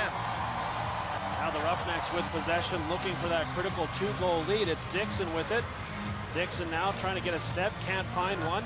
Oh, good defense there by Chris Corbeil, the veteran, and he recovers the ball for his team and sends it ahead to Kyle Rubish. Those two have been part of this Rush team for so long, and Rubish, a 4-time Defender of the Year. There's a shot in on Del Bianco. He squeezes the legs. Now looking to send it ahead to Courier. Oh, just over his shoulder. Otherwise, he might have had another attempt. He does get the ball nicely in the corner. And now he's going to swing it back. Calgary will try and slow things down here and get the offense on the floor with under 3 minutes to go here in the third quarter. Here's Hairwires. He's got a couple tonight. Hairwires takes the shot. Nice save there by Penny. Oh, it was squeaking through. And what a play there by Jeff Cornwall to see the ball and prevent it from rolling all the way in. A diving save as he tagged it with his stick and then landed on it with his chest. What a stop by Cornwall to keep it a 1-goal game. Can Cornwall get the save of the game? Is that allowed? Christian Del Bianco rather makes the save there. I'll find out if it ends up being a 1-goal game, Grant. He just might. Now it's the Roughnecks with 2:15 to go here in the third quarter. Possession back, it's Jesse King. King tried to find his man. Taylor had a step. Pass was just behind him though. And that allows Saskatchewan to take over with now 2 minutes to go in the third. Rubish sends it ahead. And here come the Rush looking for that equalizer. Beers has a man all alone in front. It's Littner dancing and scoring. Doug Littner with all day long, and he makes no mistake. It's 10-10. Yeah, Littner he must have put 6 or 7 fakes on Del Bianco before he fired that one over the line, diving in and hitting the top corner, but all kinds of daylight here. And no question that's a clean goal as well as he dives across the crease and flashed a lot of leather there. Forward, backwards, forwards, over and through. His first move was like back towards center. Yeah, I mean, there was some dipsy doodling and some dancing on top of the crease, but Lindner makes it 10-10. Calgary wins the face-off, and they'll look to respond again as we're once again tied. I long ago stopped keeping track of all the lead changes in this one. There are a lot, probably about. It's only been a couple lead changes, but there have been a lot of ties. Yes. This is King now looking to give his team the lead back. Passes off, that shot is deflected into the corner, and that'll be a 30-second violation against the Roughnecks. So now Saskatchewan a chance to take the lead. They have not held a lead for some time. It's Courier now with it. Tried a little move there, turned aside, so instead he comes to Murphy. Oh, and then a hard off-ball check there. Keenan went down hard, but no call. Thought for a moment we might see something, but it's been a pretty clean second half so far. Now Church from a long way out. Rebound is there. Del Bianco makes the save, and then it's stuffed home by Austin Murphy. Give him 3 on the night and give the Rush the 11-10 lead. Now just going back to check, the last time the Rush had the lead, I believe it was early in the game, but nevertheless, they've got it now. What a great goal here as Murphy just standing on the edge of the crease and ends up being able to go 5-hole after a behind the back opportunity. Just a lot of both teams finding it. I'm curious, Bob McMahon is pointing that they might have been in the crease, and Kurt Malosky's not able to find it. I don't think that Murphy was in the crease, but the play before that ended up being the over-the-back shot towards him that Murphy got the rebound on might have been in the crease, but nevertheless, no challenge forthcoming. And an off-ball or a loose ball foul there gives the Roughnecks possession. 40 seconds to go here in the third quarter. Dixon is crunched by Matt Beers, and Dixon is down in a heap and that gives the Rush the ball back. That is one of the bigger hits I've seen this season so far, delivered by Matt Beers. So now 24 seconds to go. Church with it. Church passes off. And that pass hit a body, goes way up into the netting, and that will be Saskatchewan possession. And now they'll work the 6-on-5 as Penny goes to the bench. This would be a big goal here to end the quarter.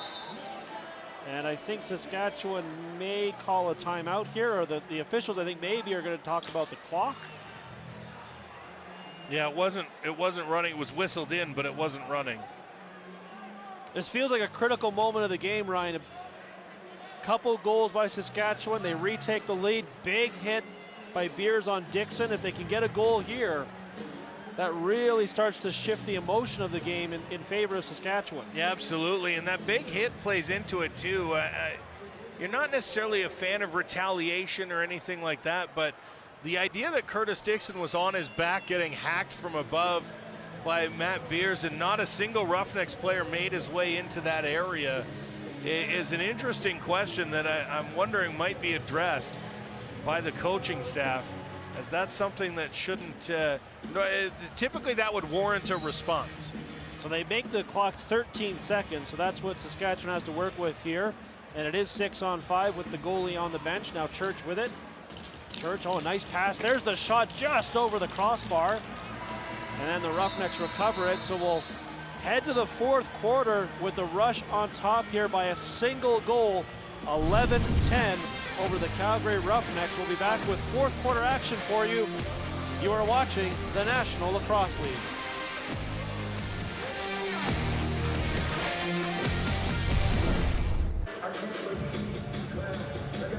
The Rush leading the Roughnecks 11-10 at the start of the fourth quarter. Get game day ready and shop your favorite team's jerseys and merchandise. Head to fanatics.ca to get all your National Lacrosse League and team gear today. Ryan, looking at the stat sheet here, I think an emerging story is Curtis Dixon. We highlighted him at the start of the game. The key part of Calgary's offense, 4 assists in the first quarter and nothing since. The Rush have done a wonderful job of really shutting Dixon down here since that first quarter. Yeah, absolutely. Came out and really, as you mentioned, they just throw the double at him. Yeah. Anytime Curtis Dixon has the ball, there's 2 members of the Rush on him. One of the most prolific goal scorers in league history. Curtis Dixon just not able to get, and I think maybe only had 1 or 2 clean shots the whole game. Every other time there's a stick in his ribs or he's getting hit, he's trying to go through 1 or 2 players. There's just no isolation for Curtis Dixon in the offense so far. And as we mentioned, 4 assists in the first half, and since then has been off the score sheet. He's got 5 shots on net, but just unable to get really anything clean. And some of his opportunities have just found themselves in the wrong spots. Now Curtis Dixon is also someone who has a history of going off in the fourth quarter. So we'll see how that plays out here as the Roughnecks enter the final frame down by 1, 11-10. Face-off is awarded to the Roughnecks, so they have an immediate chance here to get back on even terms. It's Burton with it. Burton has 1 goal tonight. Burton now to Pace. Pace now gets a pick from Dixon, who peels off of it. Pace with a nice move. Pace takes a shot and off the post. Ball bounces off the carpet, and Cornwall chips it to Rubish, who recovers it, and he gives it to Cornwall. Now the Rush will get the offense on the floor, including Matthews with it. Matthew passes off. That is deflected off of a body, but recovered by the Rush, and Matthews has it again. Matthews now looks at his options. High slot area, submarine shot by Church. Saved by Del Bianco. Church working on another big evening. 4 goals, 7 points so far with a quarter to go. Callies passes off for the Roughnecks to Pace.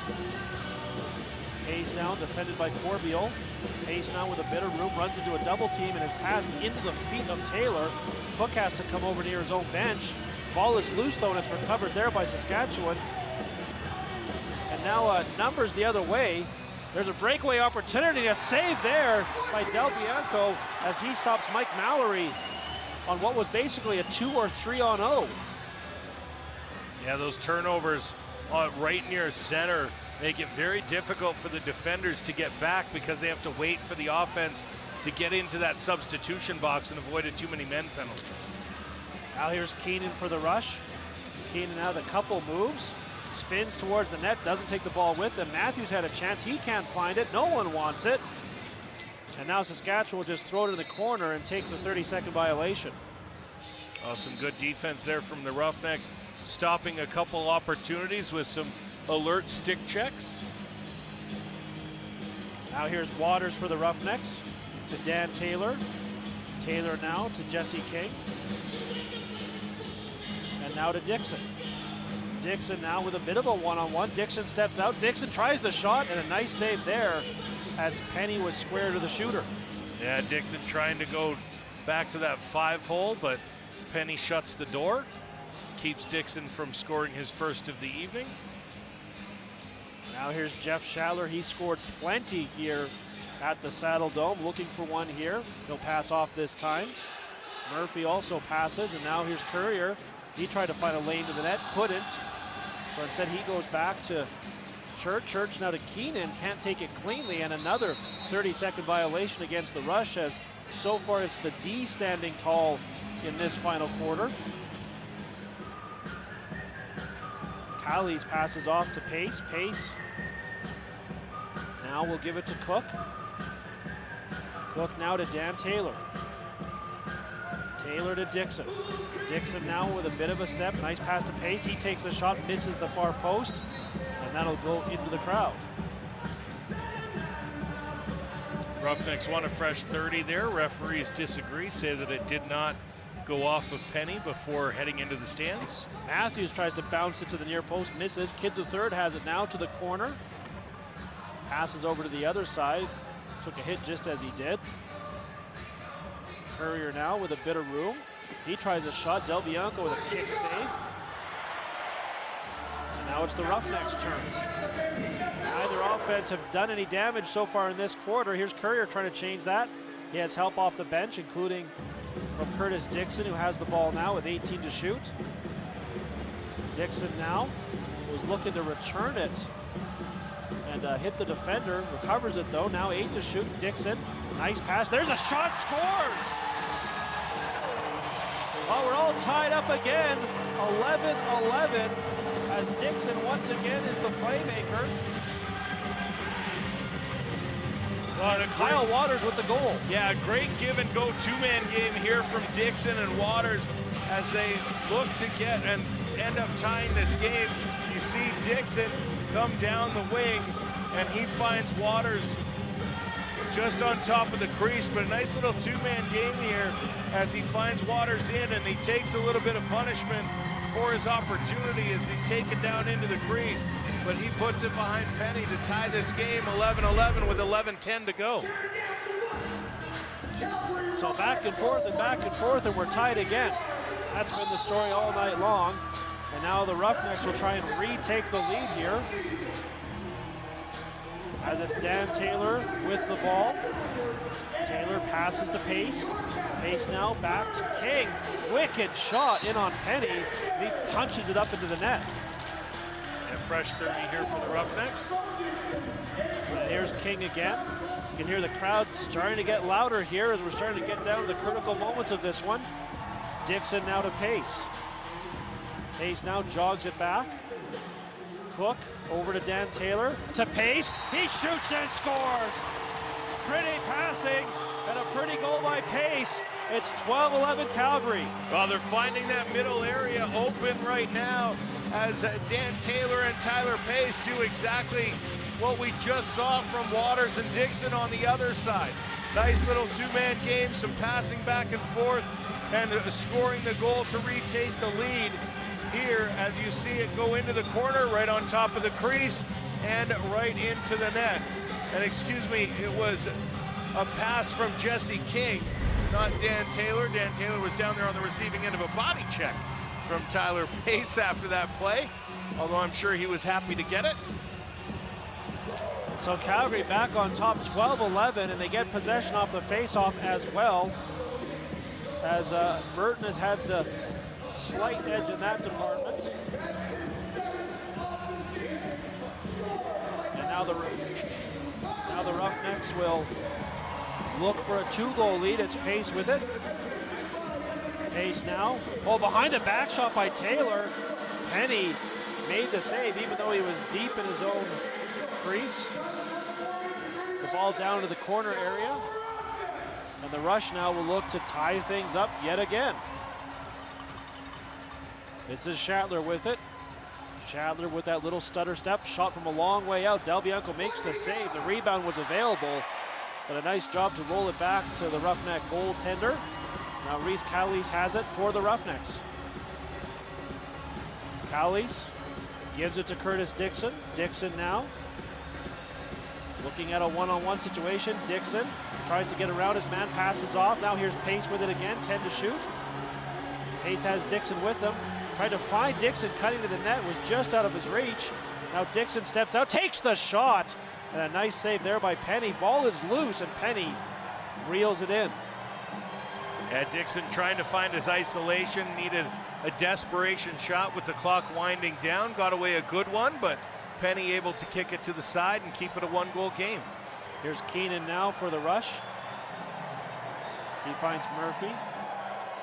Murphy passes off. There's Church now to Matthews. Matthews now with room, takes the shot, and Del Bianco with a big save there to stop the longtime member of the Saskatchewan Rush and keep the score 12-11 in favor of the Calgary Roughnecks, thanks to a go-ahead goal here in the fourth quarter. You're watching the National Lacrosse League.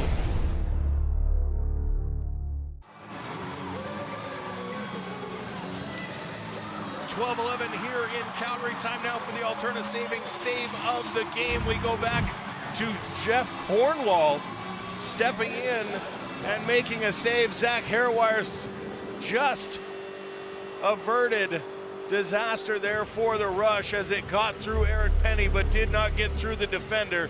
Nice play there from Cornwall, and he gets the save of the game. Which answers the question, can a non-goalie get the save of the game? Yes. Yes, they can. Brian, a milestone on that last goal for Jesse King as well. Yeah, 150 career assists now for Jesse King as he gets the Roughnecks the go-ahead goal, or the go-ahead assist, rather, as the go-ahead goal came from Tyler Pace on the 150th assist of Jesse King's career. Congratulations to Jesse King. 12-11 Calgary leading, 8:11 to go here. Saskatchewan with possession and 15 to shoot. And here comes the shot. Del Bianco makes the save, ball up in the air and recovered by the Rush for a fresh 30. It's Keenan with it now for Saskatchewan. Keenan now surveys the scene. Now Keenan to the net, and just as he was about to shoot, Manning, I think, got his stick on stick to prevent a quality opportunity. Calgary, though, turns it over, and here come the Rush, looking to cash in on a second chance opportunity. There's Courier spinning towards the net. He can't find it because his brother took it away. And now finally the Roughnecks take over and step over center after a bit of a sloppy affair down in their own zone. Yeah, Courier swam over Courier and just stole the ball right out of his basket. Imagine you might be talking about that at an upcoming family dinner. Now Dixon to Cook. Cook's got room. Passes to Dan Taylor with 5 to shoot. Taylor now tries to go back to Cook, and that'll go to the corner. That'll be a 30-second violation against Calgary. We'll give Saskatchewan possession back and another opportunity to tie this game up. And here is Shatler. Down the near side, has a man off the bench, gives it to Church. Church now back to Shatler. Back to Church, punched out there by Del Bianco, but right to Jeff Shatler. Shatler sends it to the corner. There's Mark Matthews. Matthews gets a pick, has some room over to the other side. Oh, he had Church breaking in, who couldn't handle cleanly. Del Bianco dances a little bit around the ball there, but finds it. Now here come the Roughnecks in transition. They have numbers. There's the shot, scores! 13-11. It's Zach Hairwires with a big goal for Calgary. Yeah, coming off the bench as the third man in the offense, just finds that top corner going opposite direction on Penny and finds himself a 2-goal lead for the Roughnecks with 6:20 to go. And a nice goal there. Hairwires having one of his better games of the season here, Grant, as he seems to be putting it in the net with regularity. Yeah, 3 goals for him so far this evening, including a big one right there. Gives the Roughnecks a 2-goal lead for the first time in a long time in this one. I think since about the second quarter. But the Roughnecks now with a chance to build on that as they win a face-off with 6:07 to go here. No team has led by 3 in this one. Calgary looking to change that here. Nearly tossed aside. And nearly an over-back violation. It will be that as Dixon is shoved over center, but it's going to give Calgary possession back here as they're going to call. Yeah, Corbeil had the loose ball foul there. Dixon hadn't quite picked it up yet when Corbeil hit him from behind. So as a result, the Roughnecks will get a fresh 30. See if Calgary can make Saskatchewan pay for that. Here's Dixon. Sideways step down the near side. Now into the slot area. Cook to Dixon. Dixon passes off to Taylor, who tried to find King. And Penny reaches out and grabs it and sends it ahead to Chris Corbeil. 5:30 to go here in the final quarter. Here come the Rush. Opportunity, scores! Critical goal from Josh Courier, and it's 13-12. And a nice transition opportunity there for the Rush as Corbeil comes down. A nice pass recognizing the open player from Robert Church as he'll get an assist. Courier diving across and going back corner over the top of Christian Del Bianco rather, and make it again a 13-12 game. You're right, Grant, no team is led by more than 3. The last time the Roughnecks had a 2-goal lead before now was, you were right, early in that second quarter. And the Rush, I believe, have not had more than a 1-goal lead in this game yet. And I'll tell you what, Josh Courier got some serious air on that goal. He was way up there. And that makes it a 1-goal game once again, and Saskatchewan with possession here with now exactly 5 minutes to go here in the final quarter. There's a pass behind the net. Coming out with it, and shot clock will expire before Murphy could do anything with it.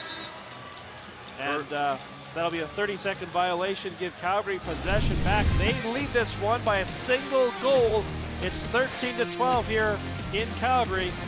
You're watching the National Lacrosse League.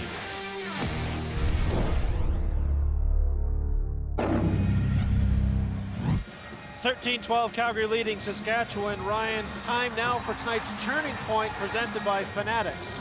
Well, right now just a 1-goal game, but the turning point to give the Roughnecks at what was a 2-goal lead. 2 goals 41 seconds apart to tie the game and then retake the lead, make it 12-11 as Waters and Pace score on back-to-back possessions.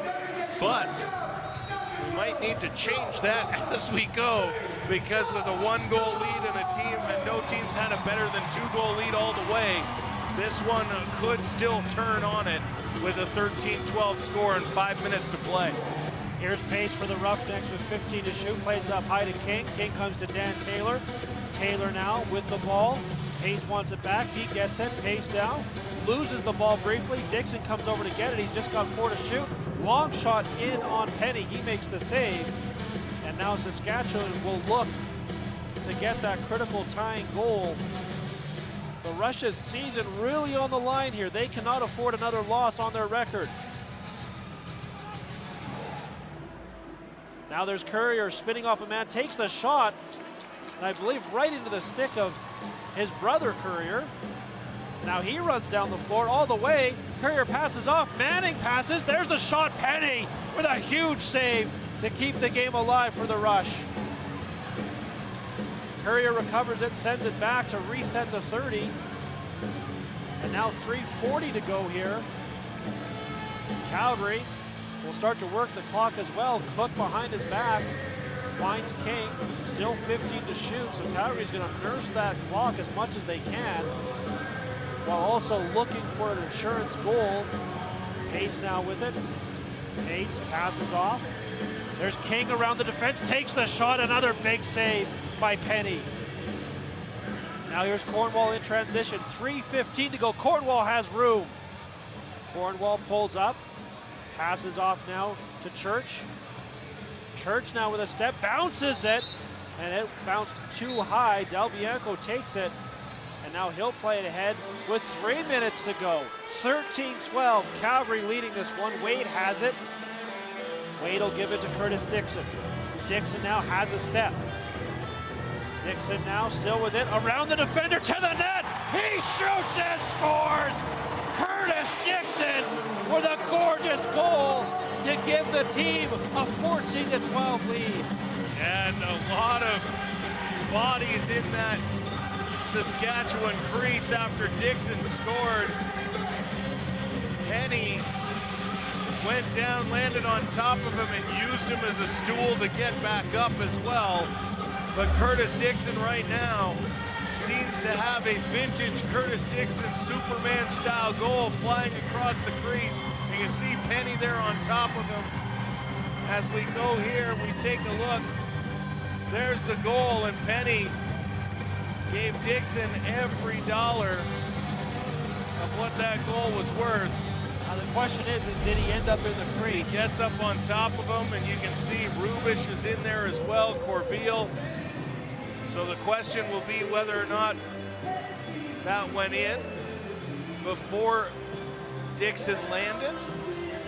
But you can see blood on the face of Curtis Dixon after that exchange. If it stands, it would be Curtis Dixon's first goal of the game, but a big one, and a pretty one. As we take a look over the shoulder,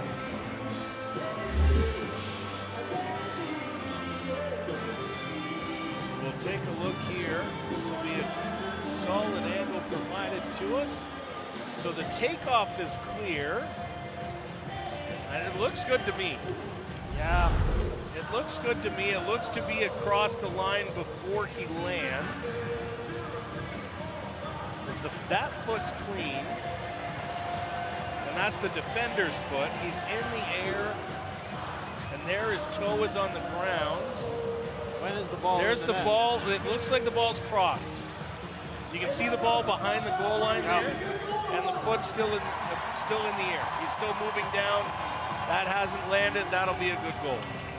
Oh, you're very confident in your prediction. Well, you know, I'm not an expert, but they pay me to talk like one. No, it appears to be a good goal here.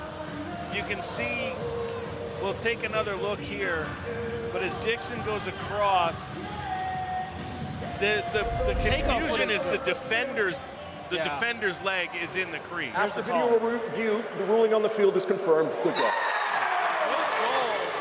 And Curtis Dixon, first of the night, gives the crowd a little wink for good measure, because that is a big goal by number 17, and the captain of the Roughnecks puts them on top by 2. Plenty of time here. The Rush aren't going to go quietly by any respects, but it does make their job a little tougher here. Face-off is critical. It's Burton and Messenger pile up for it, and it is the Roughnecks that come away with it. It's Courier, who is a vacuum for loose balls, amongst the league leaders again, and that's a big one for him as it gives his team possession now with 2:30 to go. A goal here may be the dagger. Pace now with it. Pace passes off. Cook tries his luck from well outside, off a body into the crowd, and that'll give Calgary possession. And they've reset the 30 here as well. So Calgary can wind this down even more. Dixon happy to walk it slowly. Courier now with it. Courier now to Dan Taylor, up high to Courier. Stays out for the offensive set here, probably for some speed and defense. There's a shuffle well outside off the post as Jesse King almost found his luck from well outside. And now Penny will go to the bench. and the Rush will work the extra man here. 6-on-5, down by 2, looking to get to within one. Here's Matthews, side of the net, and it's not put home there on the quick stick. Now Matthews gets it again, 10 to shoot. He gets the return pass. Church now has a man down low. There's the shot. Del Bianco makes the save and then squeezes it between his legs. And with 1:20 to go, Calgary plays it ahead. Penny back into his net. Yeah, we mentioned before the game the Roughnecks offense had been struggling so far this season. And so far, Grant, tonight already set a season high with 14 goals, their most explosive offensive output of the year, getting that done on just 45 shots as well. On the other side, Del Bianco so far with 47 saves, allowing 12 goals on 59 shots. Under a minute here, Church has the ball for Saskatchewan. Down by 2, Church now with it. Nice passing there by the Rush. It comes over to the far side. Shot goes wide of the net. And we're now down to 38 seconds to go. Battle between Matthews and Eli Salama causing all sorts of trouble there.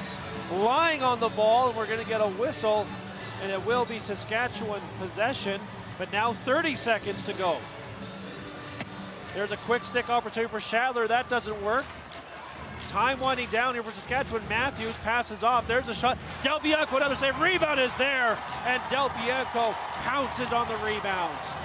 Yeah, I want to point out, not only is Del Bianco killing it defensively for the Roughnecks, he's got 4 assists tonight, Grant. Now Dixon trying to pin it against the wall. It comes loose. But with 5 seconds to go, this one is done.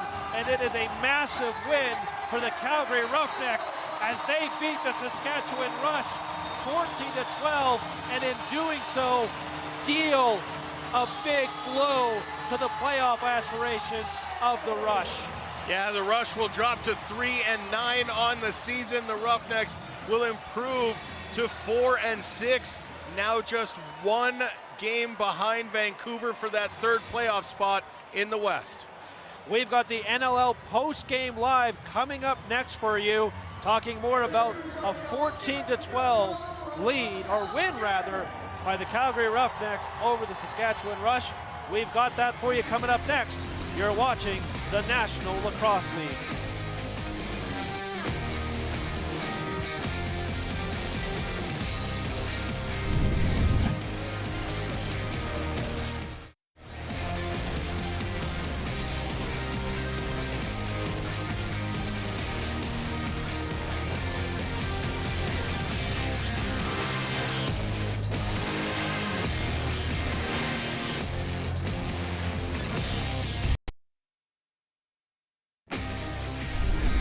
NLL on TSN is brought to you in part by Alterna Savings. Alterna offers easy, more personal financial services and puts the good in banking. Visit alterna.ca to learn more. By Fanatics.ca, the NLL's home for officially licensed everything. Visit Fanatics.ca today. And by Guaranteed Rate. If you believe it, you can do it. Guaranteed Rate. Believe you will.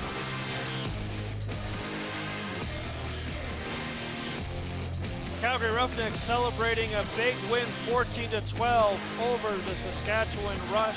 Jesse King with a big night for the Roughnecks. Curtis Dixon with a big 4th quarter. And Ryan, this team really needed this victory. Both teams did. For a team that has struggled to score goals, they got the goals tonight when they needed them. Yeah, they were finally able to put their best offensive 5 on the floor tonight, and it showed in a season-high 14 goals for the team. This was a team that was averaging less than 10 goals for against, or goals for coming in, and they were just able to get it done tonight, including 2 goals to take the 12-11 lead just 41 seconds apart, as Kyle Waters and Tyler Pace were able to beat Penny from the middle. And then it was Courier coming down the other way for some nice stops from Del Bianco, rather to give the Roughnecks what would end up being a 2-goal lead at that point. Zach Haywires made it 13-11. Come down the other side, a nice goal from Courier to draw them within 1, but that was as close as they would get. as we see Curtis Dixon score his Superman first goal of the game, and took a bit of punishment doing it, but that would go on to be the final 14-12. Yeah, we're going to take a look at the stats here, Ryan, and you know, again, an even game, a classic game, not much to give between either team, and you can see that reflected here. Really came down to the big moments. Yeah, no power plays in the second half at all for either team, which really helped out the Roughnecks as they were suffering in that first half, but those momentum killers and grabbing those momentum back each way, what a heck of a game between these two clubs, and Calgary increases their playoff chances with a win here tonight. Absolutely. This is a big win and a big weekend for the Calgary Roughnecks. Another game coming up Saturday versus Panther City, but job one done tonight. A win over the Saskatchewan Rush to improve their playoff hopes. For Saskatchewan, a big blow to theirs. Once again, your final score from Scotiabank Saddledome, 14-12, the Roughnecks over the Rush. For Alana Nolan and Ryan Ballantyne, I'm Grant Farhall. Thanks for watching the National Lacrosse League, and have a great evening.